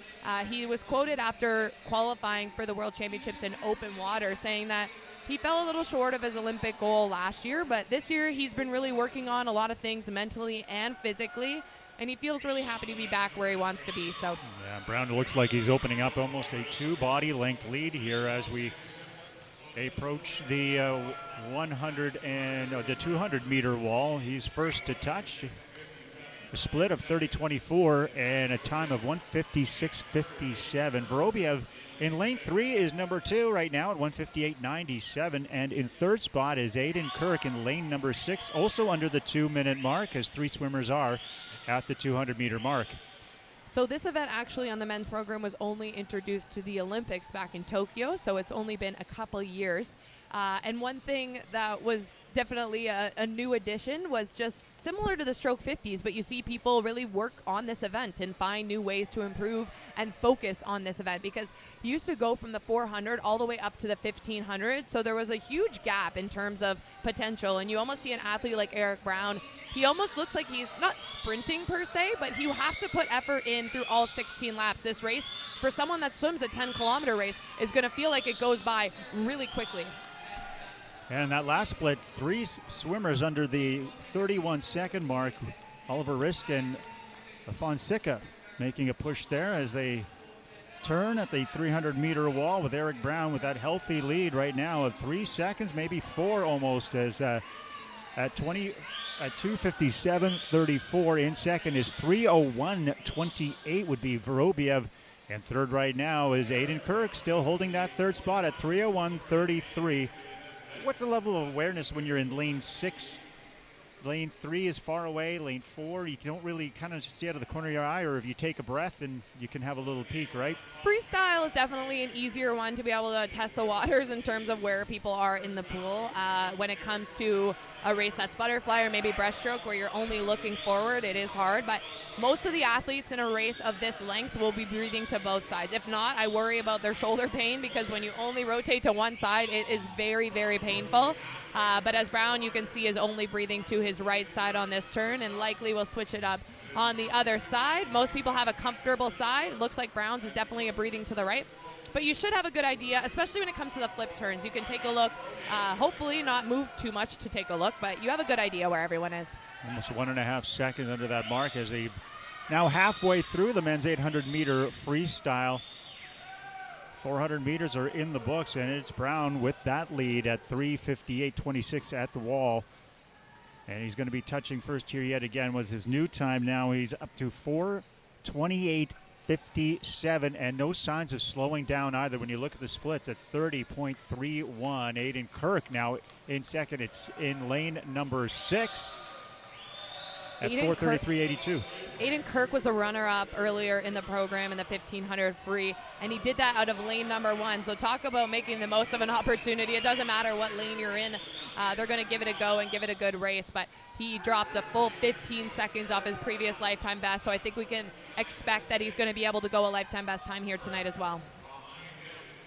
Eric Brown now at 500 meters, and again under 30.5 with his split, is your leader at 4:59.06. In second place, Aiden Kirk at 5:04.35, and third place is Hugo Andier at 5:06.42. We haven't talked about the standard, the Aqua A standard. It's a little bit of a reach for most of these athletes, but I'll let you know what it is just in case. 7:48.66. No men in this heat have been with about 10 seconds of it, but secondary selection standard is something to consider as well. 7:53.35. And now with a multi-body length is Eric Brown. And he is going to contend, and he's going to try to challenge for that, as he is definitely determined as he remains steady as he touches the wall with a split time of, again, under 30.5. It's 30.47, very consistent. So he's maintaining his pace and his lead. But how about the split from Aiden Kirk? He's trying to catch up and keep pace essentially with him as he is in second place now at 6:05.80. And in third is Hugo Yanvier at 6:09.02. The fans starting to cheer them on as they have 200 meters or less now to go, 150 to go. That's at 650-meter mark right now in the 800-meter freestyle, with Eric Brown's healthy lead at 6:30.69. Then 6 seconds behind that, Aiden Kirk in second at 6:36. And in third spot is Simon. Now we've got a new player in third, new swimmer is Fonseca in third spot at 6:40.28. It's turning out to be a great race between Olivier Risk and Simon Fonseca out in lane number 1 and 2. We always say having a close challenger in a distance race, although not very fun for you as the athlete, it brings out the best in each swimmer and it makes you push to that next level. Down to the final 100 meters as Brown continues to cruise along. The last bit split at 30.63. He's now at 7:01.32 after that 700-meter mark. And he just continues to motor along. He's like a machine in the water. In second place is Aiden Kirk. Third right now is Hugo Yanvier. And fourth spot is Francisca. And looking at his splits, he's going to try to just crack under that 8-minute barrier. It's going to take a 28 on his last 50, but not outwardly impossible here. You can see his legs are starting to pick up. The tempo is sped up for sure. Long reach in his stroke still. This is a good swim. Again, the Aqua is 7:48.66. Unable to get it, but how about this time for Eric Brown? He touches in at the 8-minute, 8:00.11. And in second place will be Aiden Kirk, who's there all along, 8:06.17. He didn't relinquish that second place spot. And Oliver Risk in lane number 1 at 8:10.41, surpassing Simon Fonseca at 8:10.58. So Risk with a big push at the end to claim the bronze. And that was a great swim for Risk. I said that duel number 1 and 2 was going to bring the best out of them, and it definitely did. And then add in Hugo Janvier. Hugo Janvier, yes. Janvier. I was going to say it's French, so it's going to be Janvier. But he was on the total other end. So those are two athletes that definitely wouldn't have been able to see each other. But Olivier Risk adds to his medal haul here as he was, it was his first because he was just off the medals. He was fourth in the 1500. So now he gets on the better side of those close touches. Now he is third with a big time drop from his entry time, at least, entered in an 8:15. So great to see that. Aiden Kirk, another 5 seconds off his entry time as well, putting together a solid meet. That should be the end of it. Well, not should. This is our last event, so it would be the end of it for him. But the national champion, about to talk to Chris, Eric Brown, Point Claire Swimming, representing the Florida Gators. The 800 freestyle tonight, Eric Brown, congratulations on the win. You picked up the distance double, the 8 and the 15, but this summer for you is about the open water. What are you looking forward to about racing open water in Singapore? It's just really cool to immerse myself in different cultures and kind of just test the waters, open water, just kind of see what these other countries are about. It gives me opportunities to travel, and it's so fun, and I love it so much. If you could choose between racing in the pool or racing open water, what would you pick? What do you prefer? I don't know. It's a tough pick. Pool is a little more consistent. You know what's going to happen. But the strategy in open water is really interesting, so I like it for those reasons for sure. On open water, have you ever had any wildlife encounters while you're out there swimming? Oh yeah, I've seen plenty of crazy fish, turtles, sharks, all sorts of things. So jellyfish. So it's crazy, but when you're in a big pack, they're not going to come to you, so it's all good. Congratulations, Eric Brown, and best of luck this summer in Singapore. Open water team for Team Canada.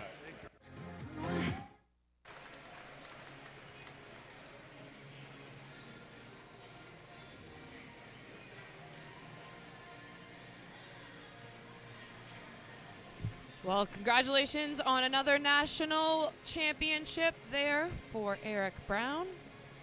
Talked a lot about his journey through open water, one that I do not want to endeavor through. You feel like there's fish nibbling at your toes? Is it the... I can't tell you. I've never done it, but I would. I'm too scared. I'll be the first to admit it. The depth? Is it the murkiness Not knowing of the what's water? underneath me is the scariest part of the whole thing, for sure. I But can here you respect see that.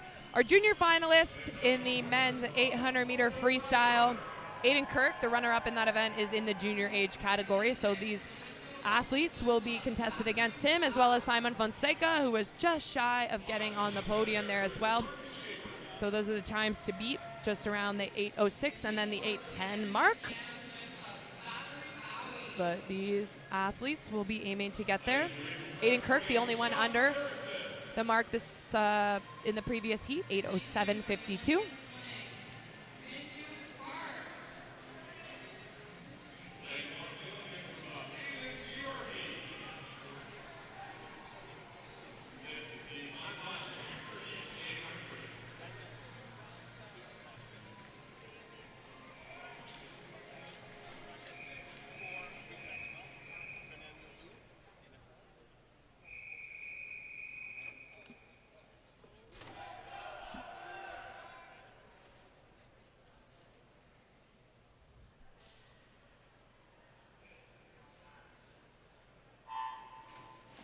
And we're underway with the men's 800-meter freestyle. The juniors, with their 16-length swim underway.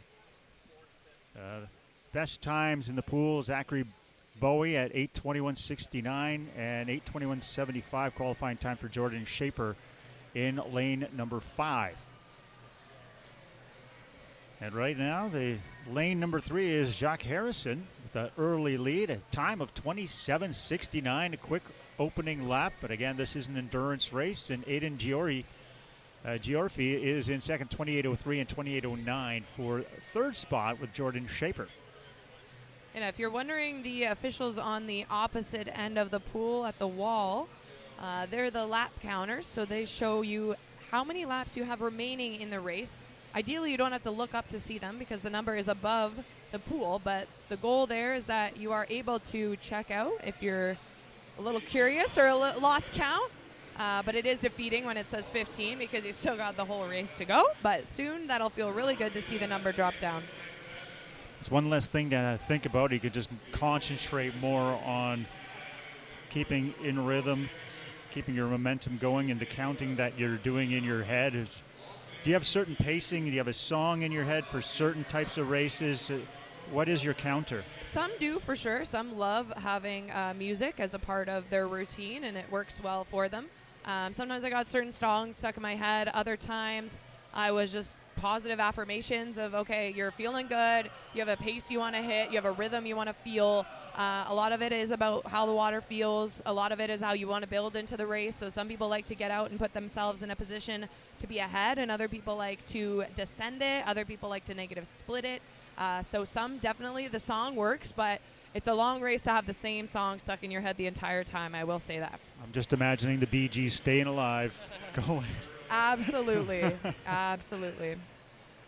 Yeah, the race time's around just over 8 minutes intended for this one. The junior standard 8:07:52.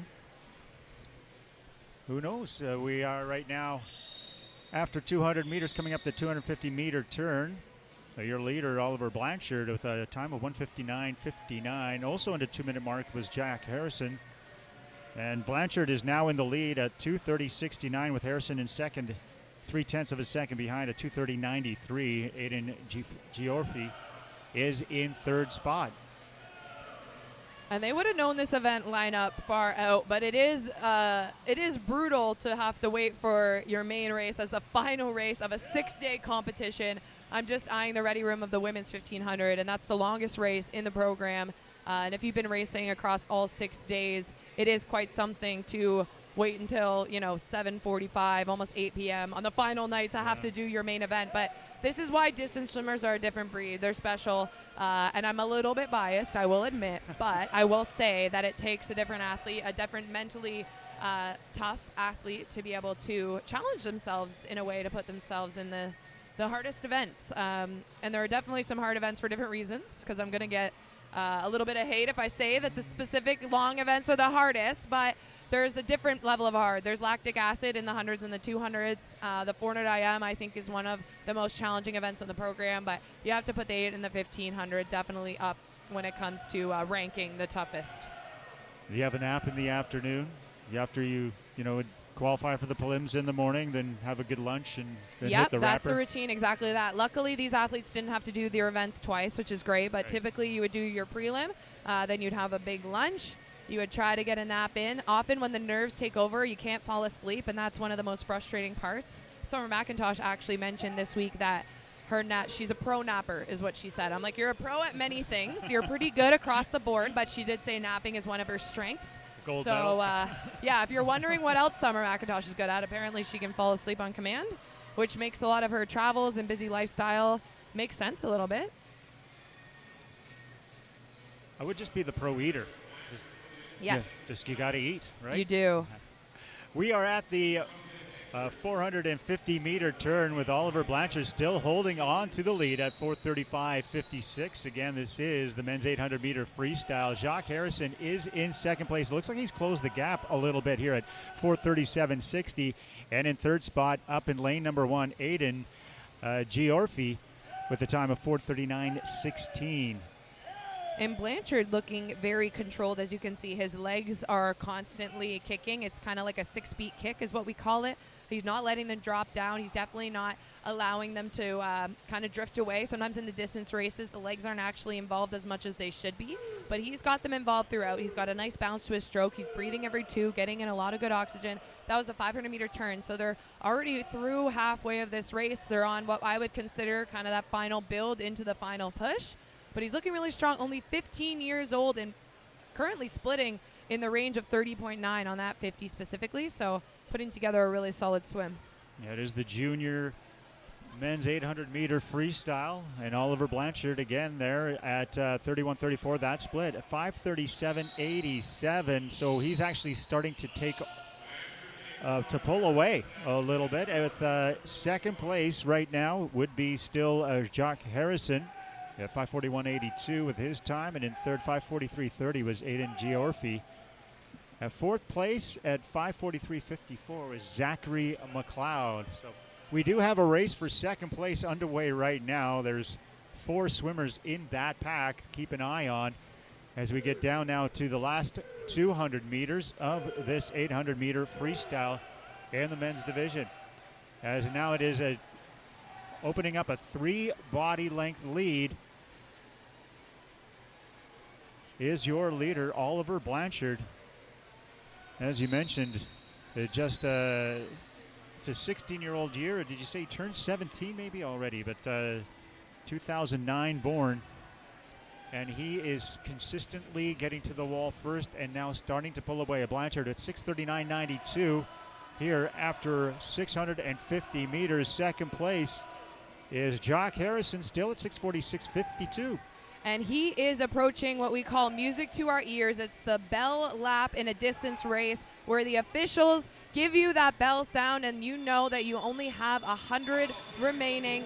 He is way under his lifetime best time. If he can pace anywhere near he's going right now for the last 100, he's going to drop about 15 seconds. See what he pulls off on this split as he continues to tear up in the men's 800-meter freestyle. He's having himself quite the swim in this race as he's going to be touching the wall here at the 750-meter mark. And his time will come up at 7:41.86 with 50 meters to go. That split at 31:07. He's been so consistent with his splits, and see if he's got a little more left in the tank here as we also have that battle for second, third, and fourth place. And this is the final kick. You can see how much effort he's putting into this final 10 meters. Oliver Blanchard, have yourself a race. Lungs are burning, and Blanchard will take the men's 800-meter freestyle with a time of 8:10.54. And now for second and third place. In second, it is going to be touching the wall in lane 6. Zachary McLeod at 8:20.76, and then Aiden Georgie at 8:21.56. Zachary Bowie in fourth at 8:21.75. But it relatively stayed the same throughout the entire race in your top three. And Oliver Blanchard there just dropped 17 seconds from his lifetime best. Phenomenal swim there. That time stood from back in July of 20. Congratulations on that huge best time. It will rank him within one of the top athletes in the senior age category. Similar to how there was no preliminaries in this event, there was also kind of no seeding. So it was just based on their seed time. They can finish anywhere within the top when it comes to the medals of the senior category and also within the junior category. So really encouraging stuff. Yeah, Says he's 15 in the heat sheet, but you're right, he's born in 2009, so that means he can't be 15. He's got to at least be 16. Well, I guess he could be 15, a late birthday. He could be 15. Could be. But very young is all we need to know. That's the bottom line. Very young. And now just 3 seconds off the Aqua J, the standard. And how about a 10-second lead over second place? He just didn't let up at all, and he just kept pushing through, and he was untouchable. I'll tell you, being out in front in a distance race, there is no greater feeling. You know, it's kind of clear water. You can take the confidence, and then you can build it. It is when everyone starts, if you get out too fast and you're not able to hold on to it, and when everyone starts to catch up to you, that is one of the hardest feelings. But when you have clear water and you're just kind of inching away at the rest of the field, truly nothing feels better than that. So congratulations on the lifetime best there for Oliver Blanchard. A huge time drop, and sets himself up to come to the podium shortly, that's for certain. We're just waiting for the rest of the results to kind of do a nice little ad. But he finishes fourth overall, only 1/10 shy of reaching the senior podium, which is phenomenal. And he'll be joined by Aiden Kirk on the junior podium. Still got 2 years to go before the seniors, for the juniors, so. yeah. Junior now for quite some time. Unlucky for him that Ryan Cochran has the age group record, or else I would say maybe we have to keep an eye on that 15 to 17 mark. Aiden Kirk still would be eligible for that, but Ryan Cochran sets the bar pretty high when it comes to a young athlete trying to grow in the distance events. Yeah, under 8 minutes is 7:58.32 for Victoria's Ryan Cochran. Again, waiting the podium. And then we'll have one more event with 2 races to go in the final day of the 2025 Bell Canadian Swimming Trials. And after that, we will find out who is going to go to the World Aquatic Championships and also the Para Championships. And the World Aquatic Championships coming up in Singapore, July 26th to August 3rd. The World Junior Championships are in Romania, and the FISU Games, the World University Games next month in Berlin. Yeah, I kind of forget that we're already in the middle of June. When you say next month, it really is only a month away. And I'm like, oh my goodness, middle of July is only a month away. Where did the start of summer go? I guess I've been spending most of it in a swimming pool, so it makes sense that I've lost a bit of track of time. Well, hopefully you got in some of that sunshine. Oh, and some it's of that been heat. absolutely beautiful. Victoria, I keep saying, I've always felt comfort in Victoria. We used to come here for swim meets all the time. I used to come train out with Ryan Cochran and Alexa Kormanicki and Hillary Caldwell. We had one of the most historic programs here at Island Swimming under Randy Bennett, and I used to come out here as much as I possibly could to train. So there's definitely a calmness in the energy, and I love the people. I am a city girl through and through, though, so after about a week, I'm always like, where's the hustle, where's the bustle? But stunning. It's been so beautiful all week. I've been walking along the water as much as I possibly can. The mountains are out shining. It's been beautiful. Feeding the seals at Fisherman's Wharf. I haven't seen any. I don't think they're here.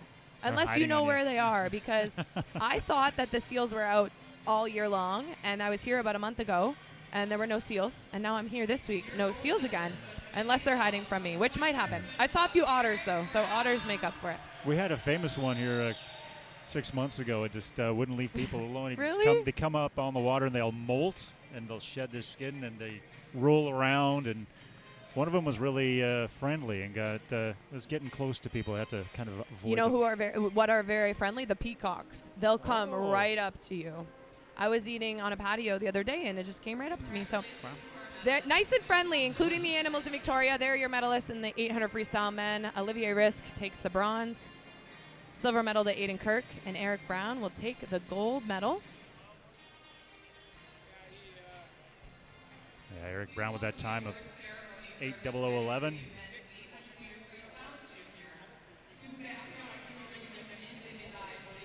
And now the junior medalist, Aiden Kirk, can't go too far.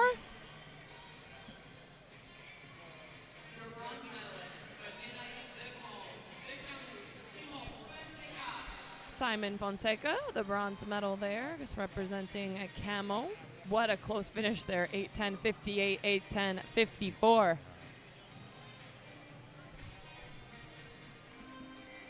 There's a time drop for all three of these competitors, so awesome to see. Oliver Blanchard with a 17-second lifetime best time. 15-year-old will take the silver medal, 8:10:54.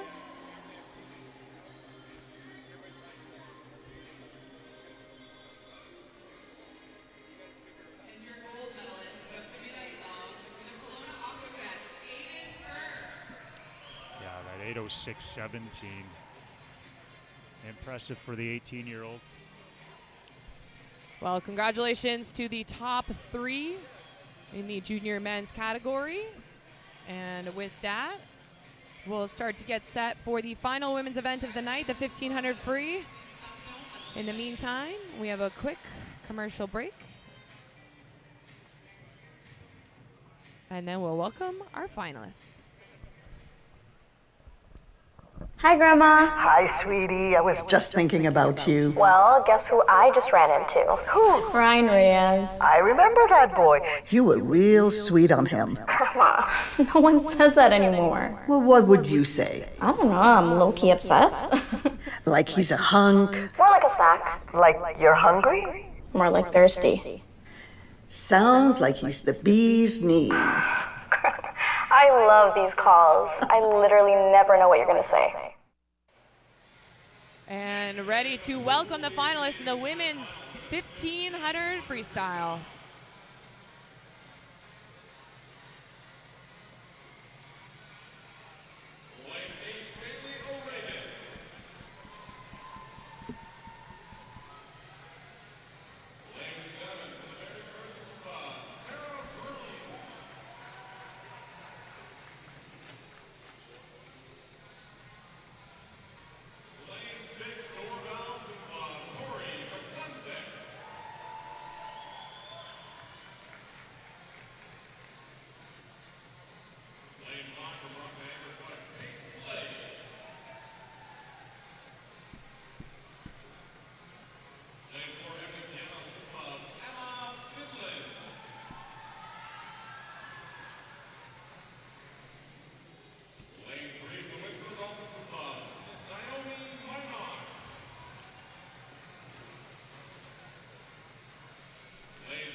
And there are the finalists in the women's 1,500 meter freestyle. Really anyone's opportunity to grasp here. Emma Finland already qualified for Worlds in open water. Very similar story to Eric Brown.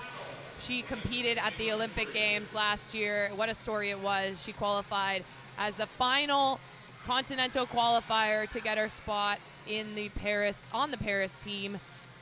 And no Canadians swam this very event, the 1,500 in the pool. So it's a pretty open opportunity. The Aqua A standard stands at a 16:24.56. The fastest entry, as mentioned, Emma Finland. Her best is 16:28.15. And we're underway with the women's 1,500 meter freestyle in the senior division. And also keep an eye on Naomi Minot, the youngest in this race, the 2009 born, is 16 years old, in lane number 3 with a time of just under 17 minutes to qualify. And there will be quite a few just different things to watch throughout this race. We have the secondary selection, which is also something to keep in mind. If the winner is under secondary selection, they will get to be considered momentarily, truly, as we get ready to name that World Championship team. That time stands at a 16:34.41. The junior time as well, you mentioned we have a few youngsters in the mix, so that time is just under 17 minutes. It stands as a 16:58.31. Tori McClensick has had a solid meet so far. She finished 6th at the Olympic trials in this event. She represents Simon Fraser University, and she's swimming in lane 6. But right now, Finland getting them out in front in 4. Yeah, Minot there. Good start at 103.07 in second, and Peyton Lay at 103.27 is in third. They're trying to pull away a little bit there in lane number 4. To her right is Minot in lane 3, and Peyton Lee in 5.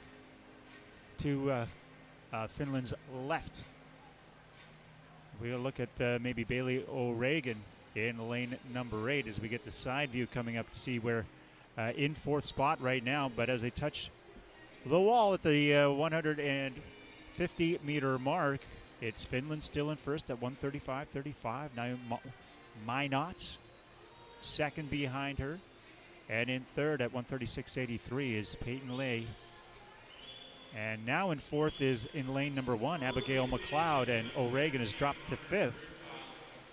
Again, very early on here, though, as we're approaching the 200-meter turn, as we're at the 1,500-meter freestyle. And Bailey O'Regan has actually swam for Team Canada in the open water events at a World Championship, so she qualified back in 2023. Has some experience swimming under club team Sarasota Sharks, like Summer McIntosh was for the last couple of years, and is currently swimming at the University of Stanford. Now, you mentioned that you did train with Ryan Cochran. What was that experience like? And what did you learn from training with? It was phenomenal. I mean, when I was growing up, truly, there was no better example set than the distance prowess of Ryan Cochran. I also really enjoyed kind of the program that Randy Bennett had built here. It was really suitable to the type of training I like to do. So it was not only great to have someone in Cochran to learn from and to chase, but I also just thought their approach to training was one of the more challenging but yet realistic kind of systems. And it really built a toughness in me that I don't think I had before. So a few of my club teammates, one of them, which is Alexa Kormanicki, who swam the 800 free back in the London 2012 Olympic Games, she had come out here, and I had always looked up to her. So it was kind of an easy transition for her, where she thought our coach, Kevin Thorburn, built very similar athletes to what Randy was building. And so Randy took me under his wing for a while, and it was really special to be able to come to national team trips and be able to be in their training group and to learn from all of them and to be challenged by all of them. We were always the first ones in the pool and the last ones to get out. But yeah, I've always really admired the legacy that Ryan has left. And every time I'm doing a call on a swim meet, to realize that his Canadian records are not only still standing, but no one's ever really come close. And so just phenomenal how far he's taken the sport when it comes to the distance disciplines, especially in the men's side. It's been really, really cool to watch, and it was such a privilege for me to get to train with him.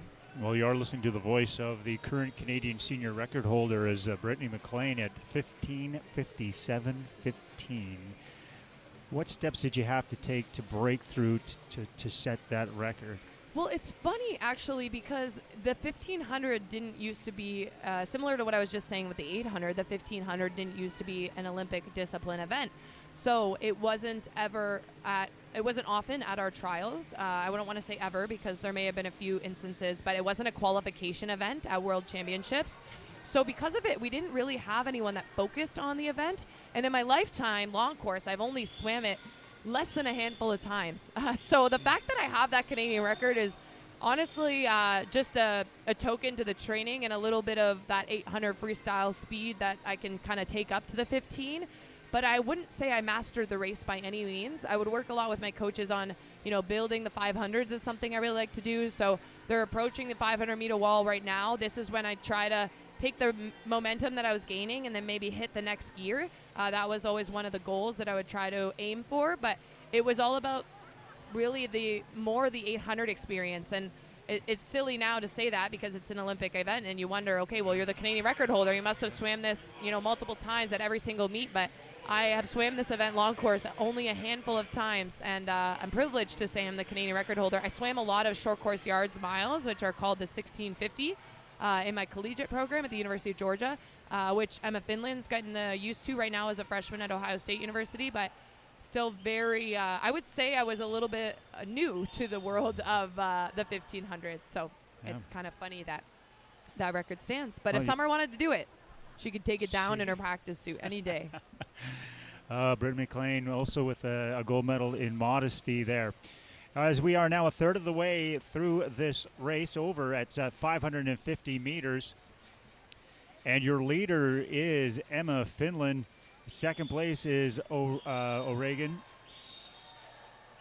Third place, Naomi Minot, the youngster, at 6:06:54. As there is a race for second right now and a full body length lead for your leader is Emma Finland. You mentioned with the 1500, you need to have all that endurance. Is there any time on a treadmill that you would spend? How do you get your lungs to expand and just to keep producing the max amount of O2, that you can get and push that into the blood? Yeah, it's a great question. Honestly, I don't know that many swimmers that are good runners, to be honest. Most of us are kind of water animals and not so great on land. So I wouldn't say there's an overwhelming amount of running. For some, for sure. But I would say it's a lot really just in the pool of constant, longer practices, hitting what we call threshold for as long as possible. So there'd be specific paces. You want to be in kind of that 160 to 180 heart rate for a longer period of times instead of spiking it up for somebody that's, doing maybe a specialty of a 100. They're used to living in smaller sprints of maybe over 200 heart rate, but for us, we're trying to keep ourselves comfortable in that like middle to high zone, which is always great. But it's definitely a challenge, and it's one that most people, you use your time out of the water to build upon for sure. Don't get me wrong. There's always a little bit of what we call dry land training, so some weightlifting and some circuit training, a little bit of cardio, but not a ton of great runners, I'll be honest. Some plyometrics perhaps as maybe a parallel, the couch to 5 or 10K for those starting to run. You push yourself a bit, then you pull off, and then you just keep extending those times. Well, it's funny because right when I retired, I thought because I was a distance swimmer, I naturally should become a distance runner. That felt like it was an organic change, and I started with like 10K runs, and everyone's like, no, you have to start with like 1 to 2 kilometers. And with that, I've never run again because my body did not do well. My hips didn't last. My knees did not like me. So I am now a low impact dry land trainer. Bicycle. Yes, I do a lot of spinning, but no running for me. And I think I ruined that my first couple months of retirement. Well, Victoria would suit you well. They've got bike lanes now downtown. Oh, they have so traffic nice. lights for bikes here.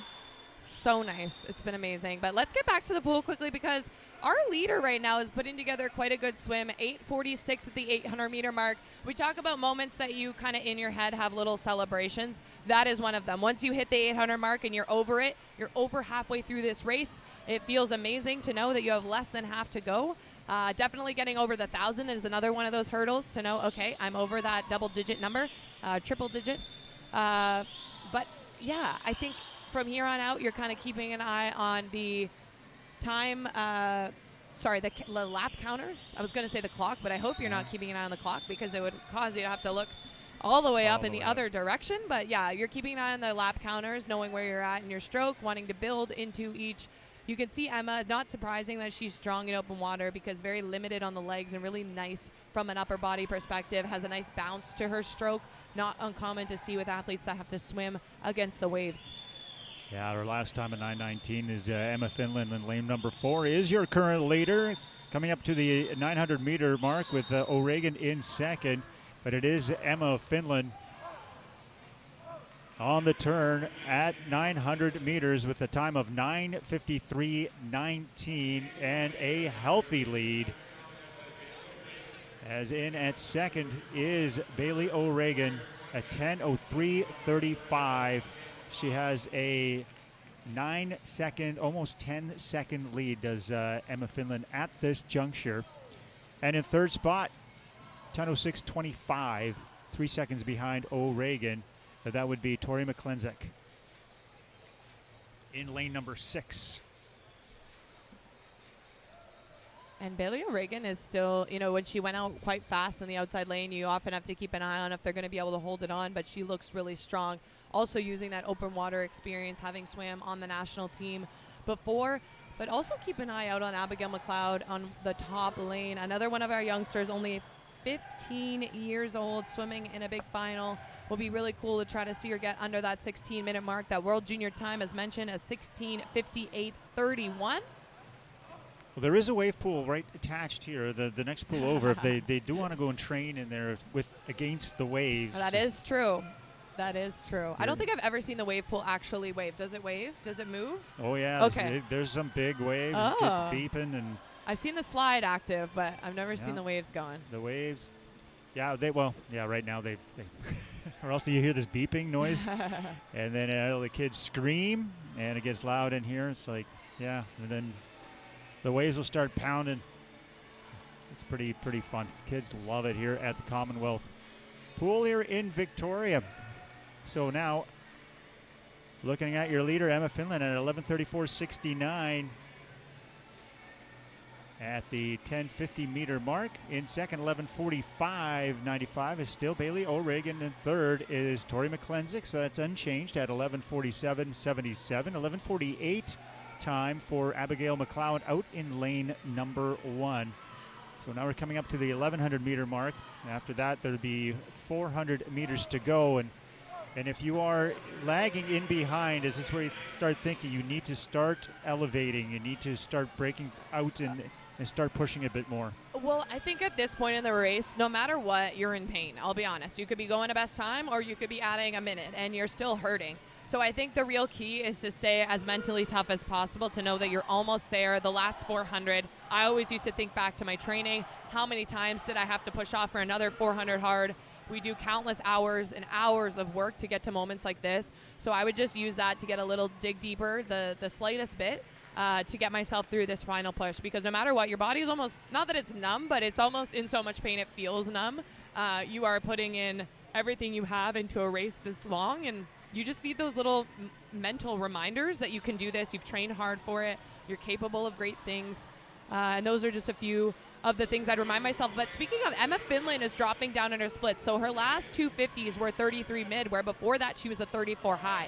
So I think she's picked up to her next gear, knowing that she's going to be kind of close to the standard. So she's very strategic with her racing, already on the World Championship team. So that A standard is a 16:24, but the secondary selection is a 16:34, and right now she's well under that pace to be able to get under that time. She is your current leader, Emma Finland, in lane number 4. The time of 13:15.05, and she has a 13-second lead on Tori McClensick, who has made a move from third into second spot. Bailey O'Regan in at third right now, and Abigail McLeod up in fourth, with a time of 13:30.22 after the 1200 mark. But Emma Finland now past 12:50, and that time. And Emma Finland competed, like I said, in the open water at the Paris Olympic Games, and that was in the very famous Seine River, which was probably one of the biggest conversations of all of the Paris Olympic Games. So it took a whole different breed to be able to compete in that. I always say open water is hard, but open water in the Seine River was a whole other level. She finished 24th in the 10K at the Olympic Games. I'd say that's a pretty big success. Having quite the swim here in day number 6 at the 2025 Bell Canadian Swimming Trials with that massive lead. And it's a battle for second, third, and fourth, as we're finding out, as Tori McClensick in second. The last time at the wall, 14:35 and 14:37 for Bailey O'Regan. Right behind, 2 seconds, and 1 second behind her in fourth is Abigail McLeod in lane number 1.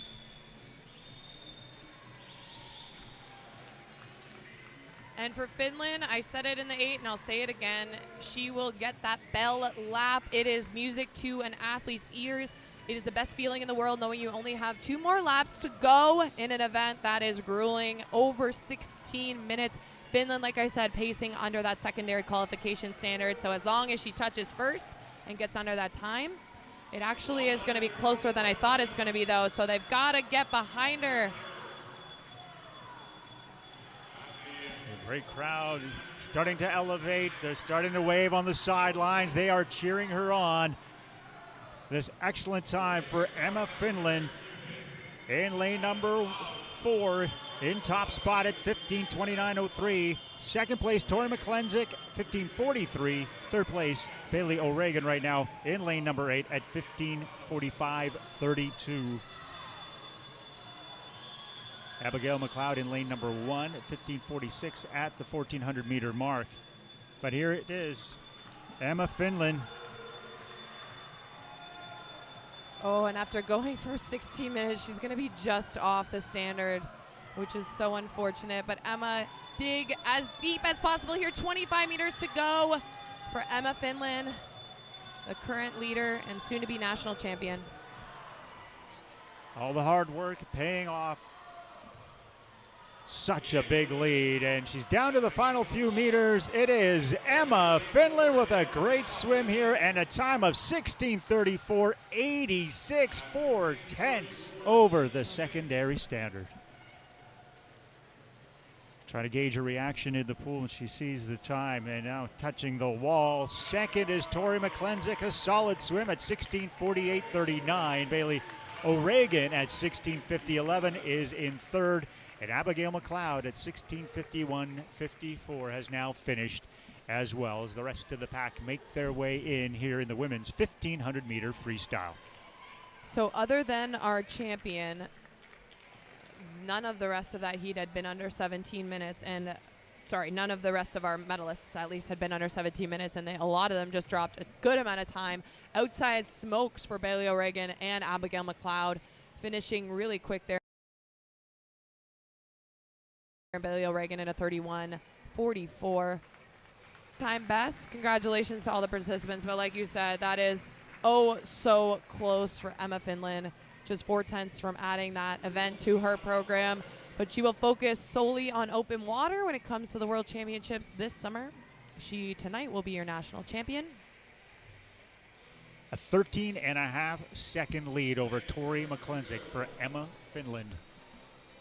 And we will hear from Finland momentarily if she has any breath left from Chris Heinmark Watson.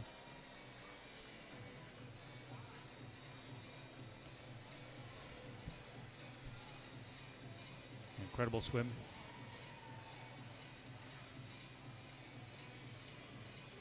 The Aqua A time 16:24.56. The secondary at 16:34.41, and she was at 16:34.86. Unless you're in the 1,500, still one more heat to come. Our junior heat's going to come out next, but Emma, a 16:34 here tonight, just off what you were hoping to go, I'm sure. But you're on the open water team heading to Singapore. What are you looking forward to about that 10K next month?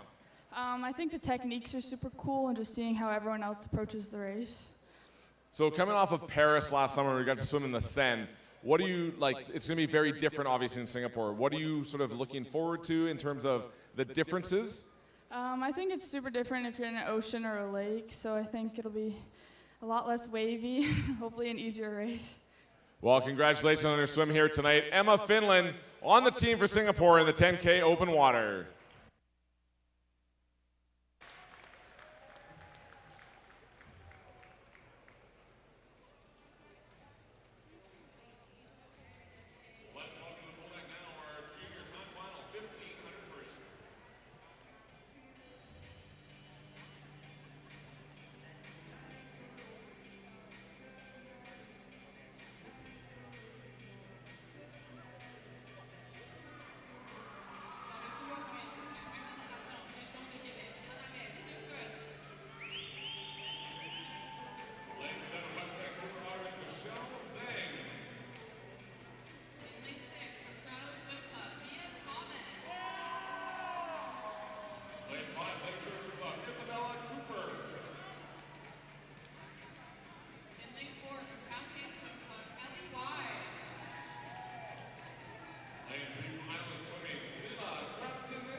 The lane ropes are there to stop the waves between the lanes as well. So if you have a really old lane rope or the lane ropes are too loose, you see that there's a lot of wake in the pool, and that's not ideal.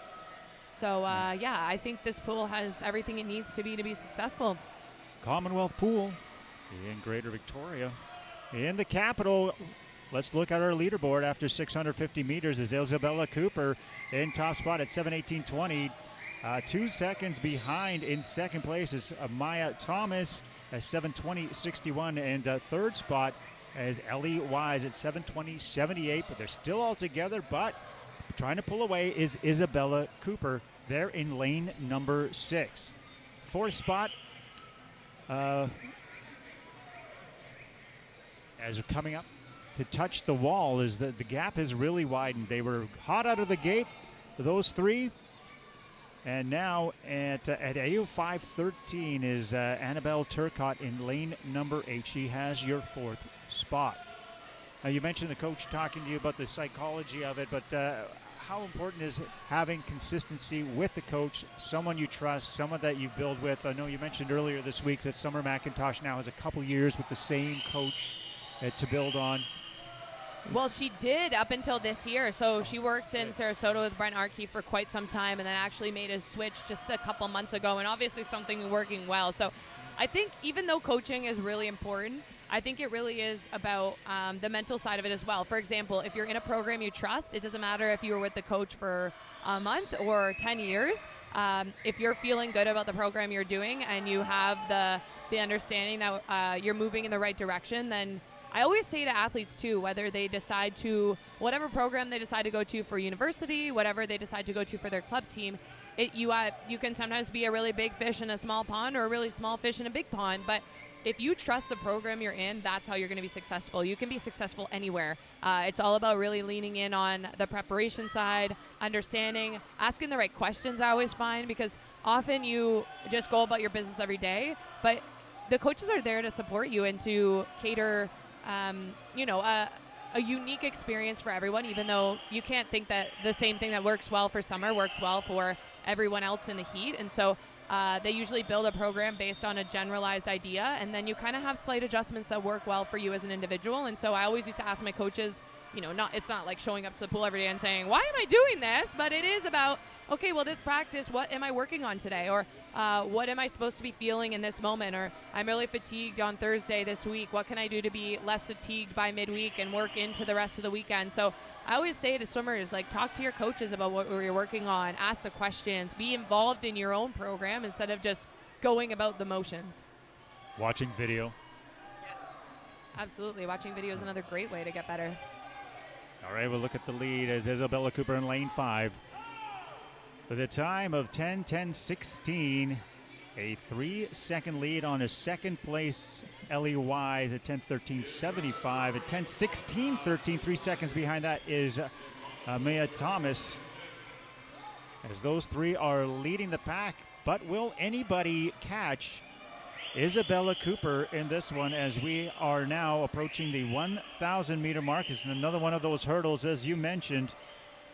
With 500 meters to go, is this what the race will end up being? Or will we have somebody start the push here, maybe in another 200 meters or so for the big finale? I love the way Isabella Cooper is swimming this race. You can tell she is putting an effort with every 50. It's by no means getting into a rhythm. She is putting effort forth with every stroke. You can see breathing over to her left, making sure she's not letting the rest of the field get too close. She was splitting about 33 highs, and now she's up to the 34 mids. So might be feeling it a little bit here, but she doesn't have too much farther to go. So solid swimming there out of lane number 5 from the Lakeshore Swim Club, Isabella Cooper.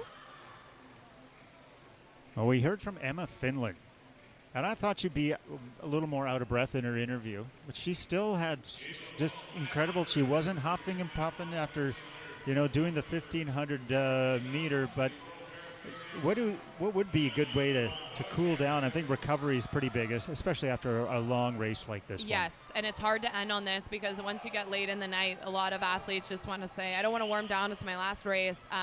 but you can feel that like weeks later, truly, if it's this long of a race. Summer mentioned it actually in their 800 because she set a world record the day after her 800 free, and everyone thought, well, you did one of your longest races. Are you not still fatigued? But she actually said she recovered better from the longer one because it was a different kind of muscle group. She wasn't as filled with that lactic acid, like I mentioned. So it was easier for her to cool down because her kind of heart rate and her was leading the way.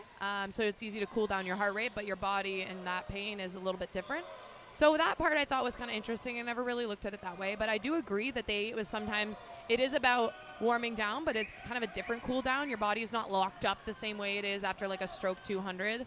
But exactly what you mentioned, it's more about the aerobic base. It's a lot of huffing and puffing and a lot of replenishing with electrolytes and food afterwards. A lot of athletes will do either like a cold tub or they like a massage or a good warm down.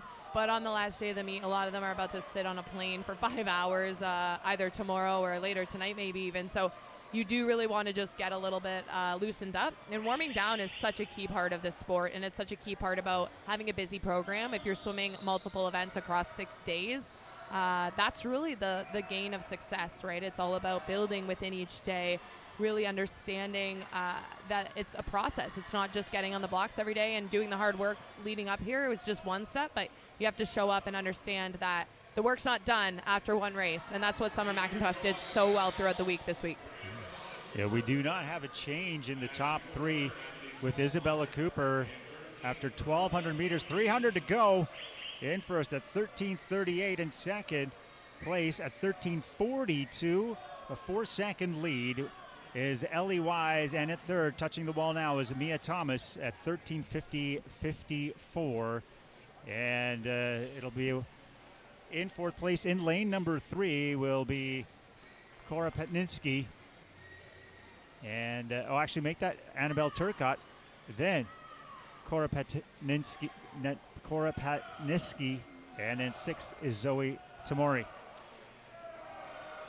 The amount of calories, I'm sure, need to be consumed. What was the most you've ever had to intake? It's kind of like an odd I totally hear it, but it's also a bit of an odd question because it's like, ideally as athletes, we aren't counting our calories necessarily, but it is really about finding the foods that work well for you, especially in a race like this. It is a lot to do with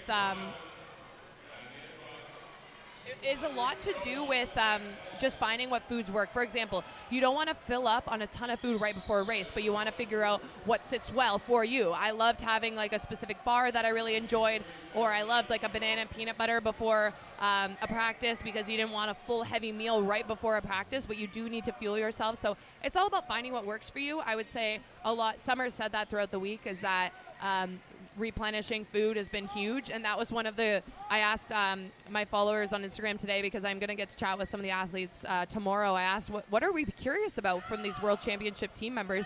And a lot of them said, what are they eating? I feel like that's genuine curiosity. Honestly, it's nothing crazy. Hopefully after the meet tonight, they'll have a meal that they look forward to and enjoy. Often it's a pizza or a burger or something like that. But throughout the meet, I always say a lot of people love to carb load, so a lot of pastas, but I always like to balance between protein, carb, and veggie fruit. So as long as my plate, whether that was a sandwich or that was kind of like a chicken and rice combo, like nothing too heavy, but definitely clean foods, because what you put into your body really does make a difference when it comes down to it.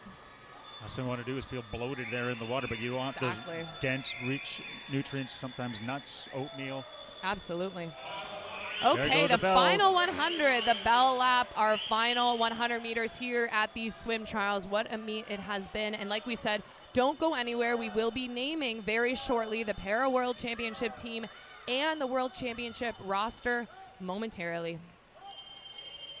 Down 1,400-meter leader, Isabella Cooper, 15:57. In second place is Ellie Wise, 16:01. At 16:12 is Maya Thomas in lane 6. As you're in third spot. Now 50 meters to go for Isabella Cooper at 16:32.21. Touching in second place, Ellie Wise at 16:35. Oh, and making a little bit of a final push here, Ellie Wise in lane number 4. Look at the legs. Close it down to a 3-second lead, and she's trying to close in and making for a fun finish, one that Isabella Cooper's been leading the entire time. Ellie Wise, though, trying to catch, and then what a finish here we have. To the wall first is Isabella Cooper in lane 5 at 17:06.04. And Ellie Wise in second place, 17:07.04, exactly 1 second behind your winner, Isabella Cooper. Mia Thomas touches in third at 17:20.08. And Isabella Cooper there dropped 13 seconds from her entry time. So what a great swim for her. Another lifetime best there for Ellie Wise from Cascade Swim Club.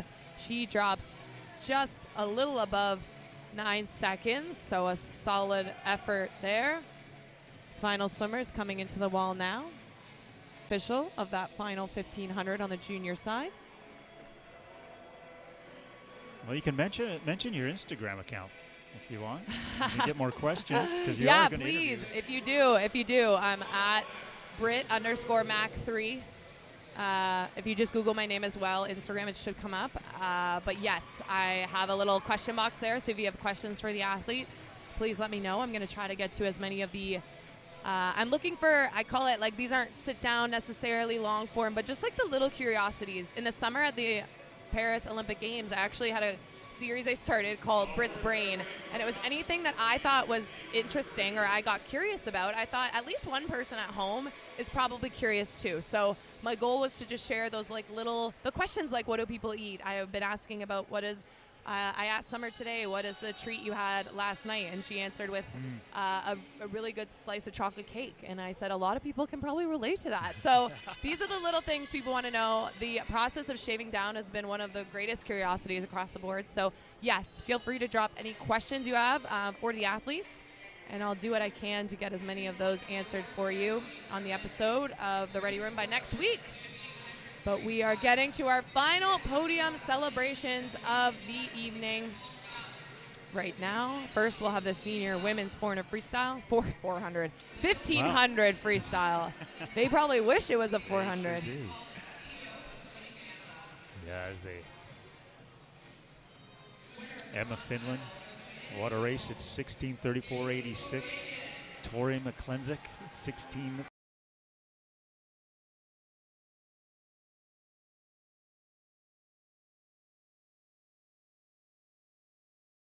48 in your women's senior fifth final. Bailey O'Regan swam hard to get a 16:50.11. Always in the hunt in this one. Was in third for most of the race. Yeah, and a personal best for her, as it was for Tori. Silver medal representing the Dorval Swim Club and Simon Fraser University. 16:48.39. Lifetime best to get a silver medal here. Moving up from her 4th place finish at Olympic trials last year.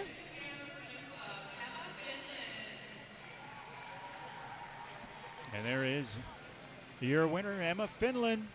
16:34, as mentioned, 86 in the 1500-meter freestyle women. Took over the lead and didn't relinquish it. A 13.5-second lead over the next competitor in at second. And there's your photo at the podium.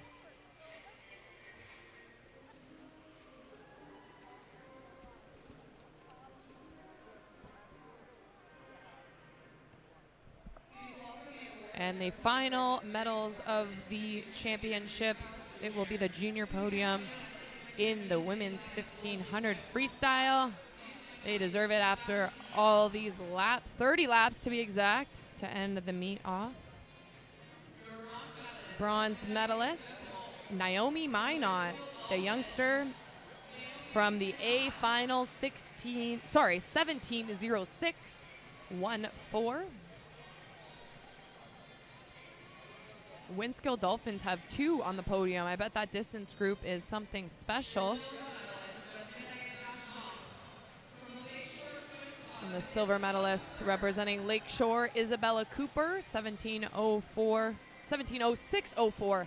Only 1/10 of a second in a 1500 free. That's a fingernail, not even. Yeah. You look on video, they look like they touch at the same time.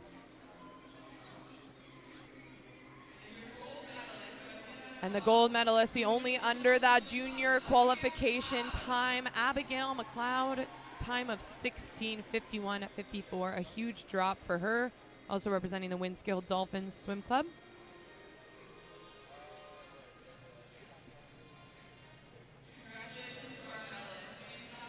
Final podium here at the 2025 Bell Canadian Swimming Trials. And coming up, announcement who will make and who will represent at the 2025 World Aquatic Championships and also the Para Championships in Singapore, which I understand, I think we're going to hear the team for the Para first. Yes, we are. But we do have an opportunity now, so I was thinking we should probably give our Bell performance of the day. For me, the Bell performance of the day has to go to Elia Haroon, the 50 fly Canadian record in 22:68. Close runner-up, though, for Antoine Sauvé because that B final win was unbelievable. But to me, to get the top time in the world this year, Elia Haroon has my vote for the Bell performance of the day. What about you? Yeah, 8th all time. I was really impressed with Antoine Sauvé with his men's 200-meter freestyle record. And Nick Bennett, Canadian para record men's 100-meter backstroke was up there for me as one of the highlights here tonight. It was absolutely such a highlight. We've been so privileged with multiple Canadian records every single night. There hasn't been a single night we haven't seen at least a couple Canadian record performances. So really good stuff out of the entire national team. Speaking of, we are just hearing that they're marshaling the athletes. So I know this is definitely, those of you that are still on the stream waiting to hear who is going to be announced to the national team. Most of you have been through this once or twice and know that there is often a delay. Tonight we are not going to wait too long because the lists are final, the teams have been decided, and the athletes are starting to marshal. With that, we're first going to, I believe, award our swimmers of the meet. So there's a swimmer of the meet category for the para women, the para men, and then the Olympic discipline on the women's side and the Olympic discipline on the men's side. So they're just marshaling those awards. Well, Marlon, I'll throw it to you just with an overall. What was you got to know swimming this week. What was your highlight of the week? I know you weren't here every night, but does it get you, are you going to come back? Most definitely. It was opening night, sitting in and then watching A Summer world McIntosh record. Yeah. just take, was it the 400, the 400 meter. freestyle, yeah. It just, at first you thought, well, she's just going to slow down. She's just off to this great start, and she just kept getting faster and faster, and everybody's eyes started widening, and then the cheers and just how loud the building was and how packed it was and the energy, and just to see something that special in my own backyard, that doesn't happen very often. So definitely won't forget that, and it was just the beginning of a big week. Yeah, that sure was phenomenal. Well, they're getting set to announce our swimmer of the meet, like I mentioned. The first award will go to the para women. And scoring over 1,000 para points, to be exact, 1,015 points with her 50 butterfly finish, Danielle Doris. Her time was a 34:23, and that earned her the para women's swimmer of the meet.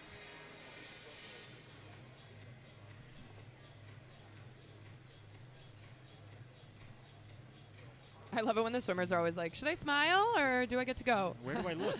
Yeah. Where do I look? Hi, Mom and Dad. Beautiful looking trophy. It is really nice. And Danielle Doris, a world record holder in that very event. So talk about setting standards in this sport. Nick Bennett, another world record holder. Yeah, still some fans from the island. Absolutely. Nick's para point total was 1,030 points in his 200 IM. Not quite his world record mark, but he was only 0.4 of a second above the world record. He will be the para men swimmer of the meet. Paris Paralympics multi-medalist. It's going to be a major factor at the para championships. Your Olympic women's program swimmer of the meet with her world record performance in the 400 freestyle, time of 3:54.18 for 1,015 points, Summer McIntosh. Just As we just finished referencing Summer McIntosh's 400-meter freestyle, and she is the swimmer of the meet for the Olympic women. That time of 3:54.18. No surprises there with that one. Over 1,000 FINA points as well, which makes sense when you break a world record. But that's the swim that actually got her the most points, was the swim that you got to witness here in person on night number 1. Isn't there a picture of you on your Instagram with a young Summer McIntosh? Yes, yes. I surprised her with it when I interviewed her last week. It was so fun. And there are Olympic men's swimmer of the meet, Ilya Haroun, for his 100 and his exactly the same FINA point total, so 946 points in both. I thought they were just throwing both in there because they're both good swims, but it was because they tied for the exact highest FINA point performance on the Olympic men's program side. So congratulations, Ilya. Fastest world time this year in that 50-meter butterfly tonight, and that record. A new trophy for him to take home. What's on your trophy? What's on your mantle? Oh, I would say, so funny enough, I was just going to say it about Ilya, but when they're in the NCAA program, you get a trophy for every top 8. So somebody like him that swims multiple events at every meet, you get all these trophies from 4 years of collegiate swimming. So I call it in my parents' basement, and I call it my dad's shrine. My sister was also an Olympic swimmer. So between the two of us, it's only us two. So my dad has kind of his sport basement. Wow. I think he always wondered what it would be like to have boys, and then he had 2 girls that both were Olympic athletes. So he found a way to still enjoy the sport moments within our family, for sure. Those medals must add up. You must have boxes. Yeah. Well, the Olympic medals and those big ones, often athletes are bringing them out to like speaking engagements or just for kids to get to hold, and they're often on the silliest plate. Like most Olympians that you ask, where are your medals? They're usually in like a sock drawer or something silly like that, and the other things are on display, but unlikely that their Olympic medals are on display because they usually pull them out for different things. So it's a little silly, but with that, we are getting set to announce the para program for the Para World Championships. And these will be the athletes that are representing Team Canada this summer. The Para World Swimming Championships are happening also in Singapore, just about a month after, or almost 2 months after, when the World Aquatics Championships are happening in Singapore. It's at the same facility, though. They will be taking place September 27th through 21st through 27th in Singapore. Have you ever been to Singapore? Negative. Negative. What a place to visit. It'll be really cool for all these athletes to get to swim in. I've only been once, and it was on my first national team, actually. So we went there for our training camp. So hopefully Swimming Canada has a good pool they know they can come to for training. We've been there before. May have been, I'm aging myself, but about 15 years ago. Did you leave enough time for excursions? Unfortunately, usually it's all about focusing on the task at hand, which is training. So I actually did not get to explore a ton. I did go to a few different monuments, but definitely not a ton. Not as much as I would have liked to. But that's what the job is. Yeah. You're there for a reason. We're going to announce the team here shortly. Oh, since we told everyone to submit their questions, I've got a few come in, so it did work. Shout out to the people still listening. We appreciate you.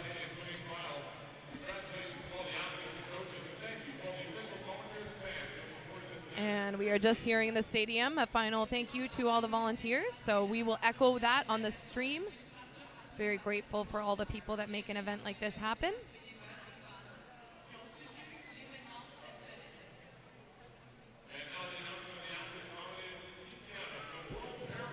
And we are set to announce the team for the World Para Championship. We're going to try to take the in-stadium announcement for the names, but if the audio is a struggle, we might chat over it. We'll try to stay quiet so you can hear all the names as they get announced.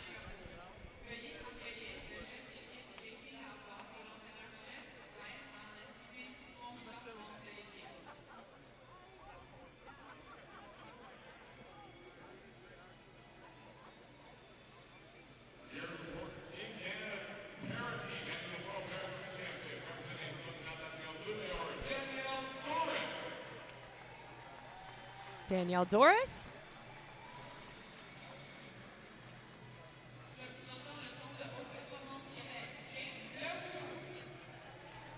James LaRue.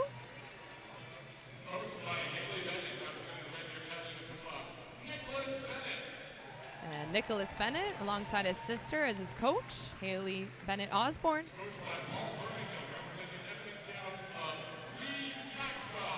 And there is multi-time Canadian record holder Reed Maxwell.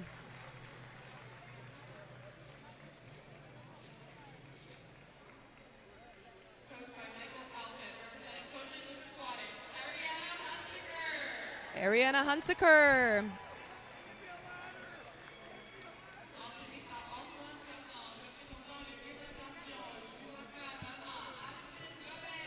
Allison Gobey.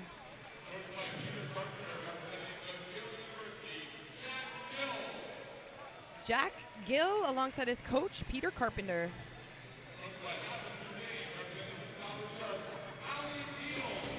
Ali Deal.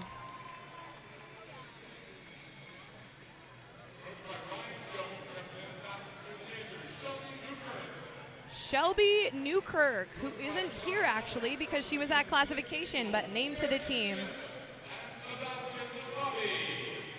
Mary Jibb and Sebastian Masabi. Emma Van Dyck.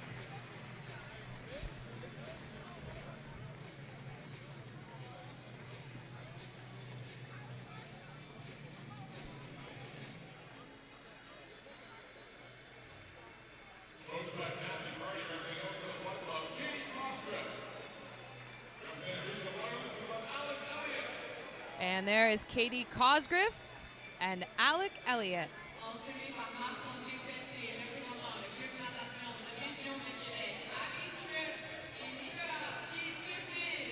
Ali Tripp and Nicola Guy Turbide. Ali Van Wicksmart.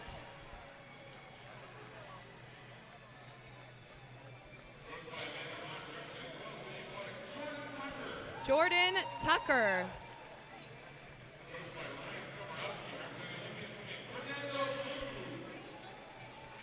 And last but not least, Fernando Liu. That is your Para World Championship roster for later this summer in Singapore. And for anybody on the stream that didn't know, the Oilers just won in overtime. I did see an Oilers jersey here tonight. Yes, there are a few on the pool deck. There are some dedicated Canadian delegation for sure. Yeah. I mean, it's been long enough since the Cup's been in Canada. Wow, the series is tied at 2 games. OT? Oh, that must have been a thriller. Oilers fans biting their nails. Don't want to be down 3-1 in Florida that game as well. 2-2 now. The series shifts back You can to talk Edmonton. hockey. It's okay. We all care about it. We all care about it. It's just in my wheelhouse. Absolutely. Now they're just announcing the coaching staff.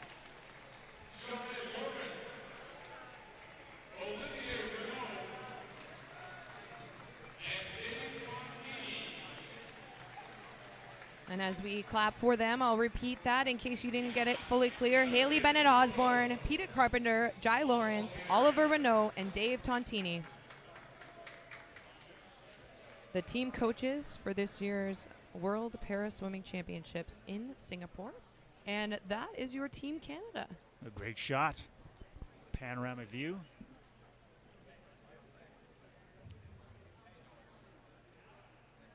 Still light outside a little bit. I heard that it caused a bit of problems with the ceiling, with the windows above during the day, with the light reflection and the Definitely camera. in backstroke for sure. If you ever have a ceiling that's a little bit wonky, you can sometimes get a little distracted, that's for sure. And they will gather together for a team picture. Again, congratulations. There's the veterans in Danny Doris. You've also got Nick Turbide that's been on the team for quite some time. A growing star in Reed Maxwell, Fernando Liu, Katie Cosgriff, Ali Van Wicksmart, and then some that are newer to the team, Allison Gobey. We also saw some phenomenal performances this week out of Jack Gill and Ali Deal. So great for them to qualify for the team. Like I said, Jordan Tucker may have been my personal favorite. Another veteran, Alec Elliott, who's been on the roster for 3 Paralympic Games cycles. And of course, Abby Tripp as well, international medalist. Big smiles there for Team Canada. And there they are.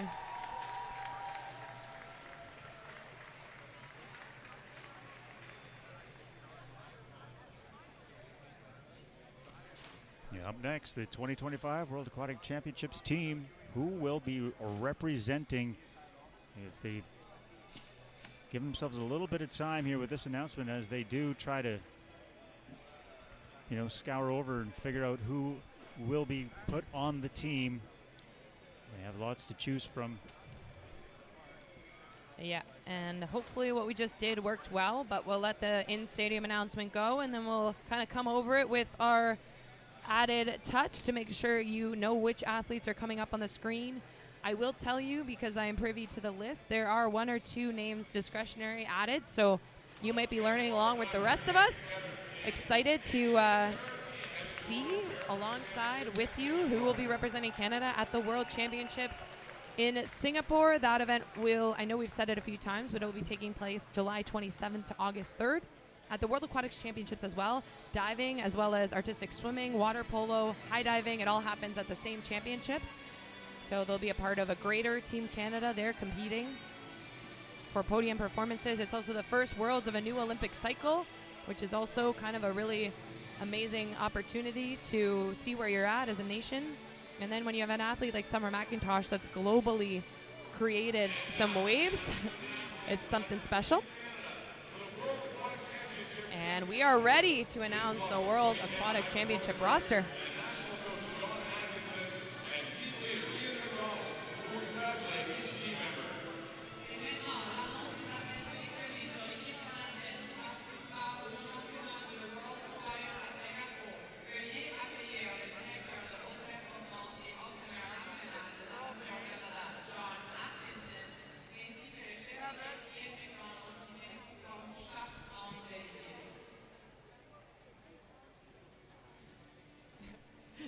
They're hiding.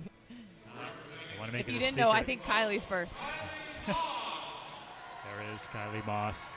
All smiles. Congratulations. And Penny Alexiak had to get on a flight home already, but she is officially named to the team.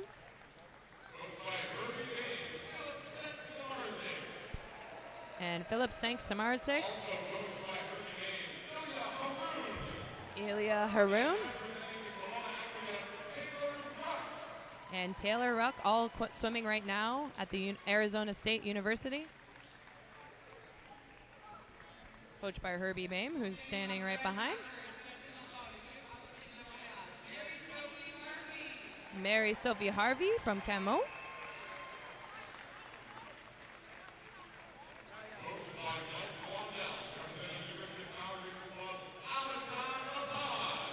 Alexandre Lepage and Mike Blondell.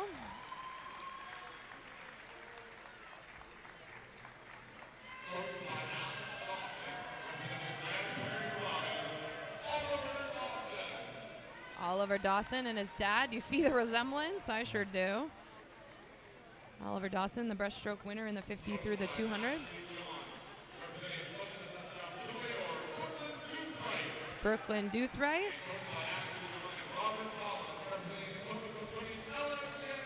And Ella Jansen, both swimming at the University of Tennessee.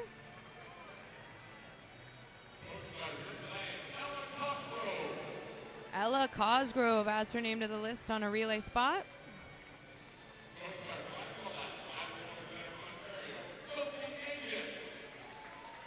Sophie Angus, High Performance Center, Ontario, as is Madison Krieger, making her first senior national team.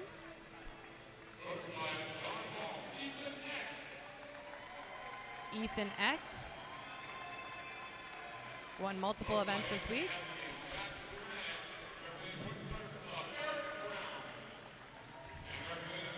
Eric Brown and Josh Liendo. Kind of weak did Josh have? He was strong. He's struggling with a few things with his health, actually, but he still qualified for the team. Lauren Wigginton.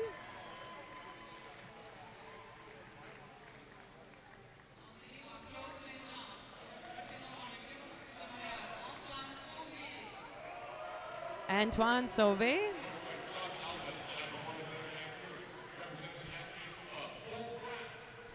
Cole Pratt, back on the national team after a couple of years of injury.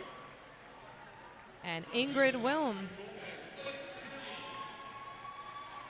Blake Tierney. Finley Knox. And their coach, Scott Talbot.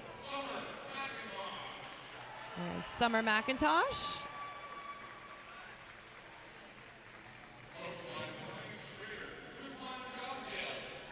Ruslan Gaziev. Sienna Ango. Emma Finland. Tristan Jankovic. Wow, a solid Ohio State University contingent here. Sorry, we ended there. I missed one, didn't I? Oh, Jordy Vilches. Apologies, Jordy Vilches. And their college coach, Norm Wright, following behind them. And that's it. So that is the final list. We're going to hear the coaches now.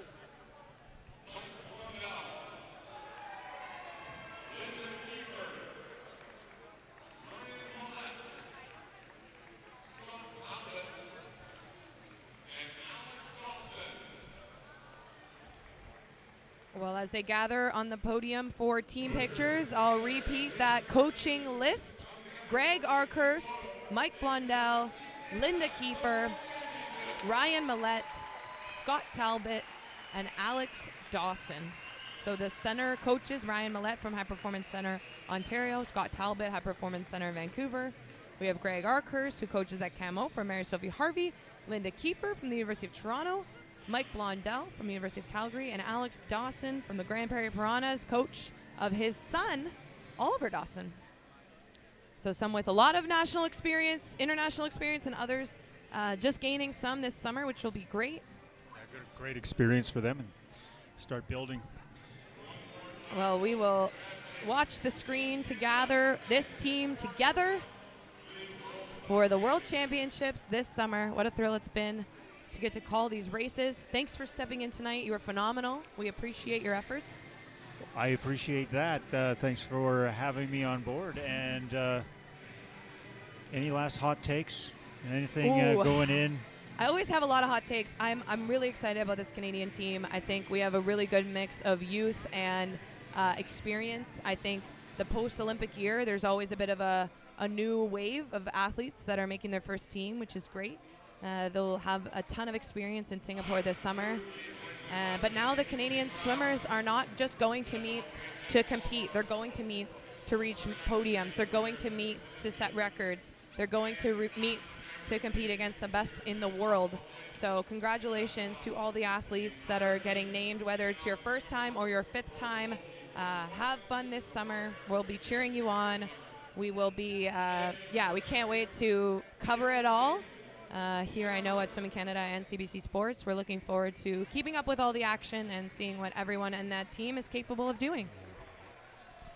Big waves. Yeah, Canada's pool swimming been on a smashing streak. They've won, a breakout 6 medals in Rio 2016. They matched that with 6 at Tokyo 2020 and then 8 at Paris 2024. And looks like they are just getting warmed up. I'd like to thank all the volunteers, the technical staff, production crew, and also for the Commonwealth Pool for hosting us as we sign off. From Victoria, BC, this has been the 2025 Bell Canadian Swimming Trials. Good night. Good night. Thanks for joining.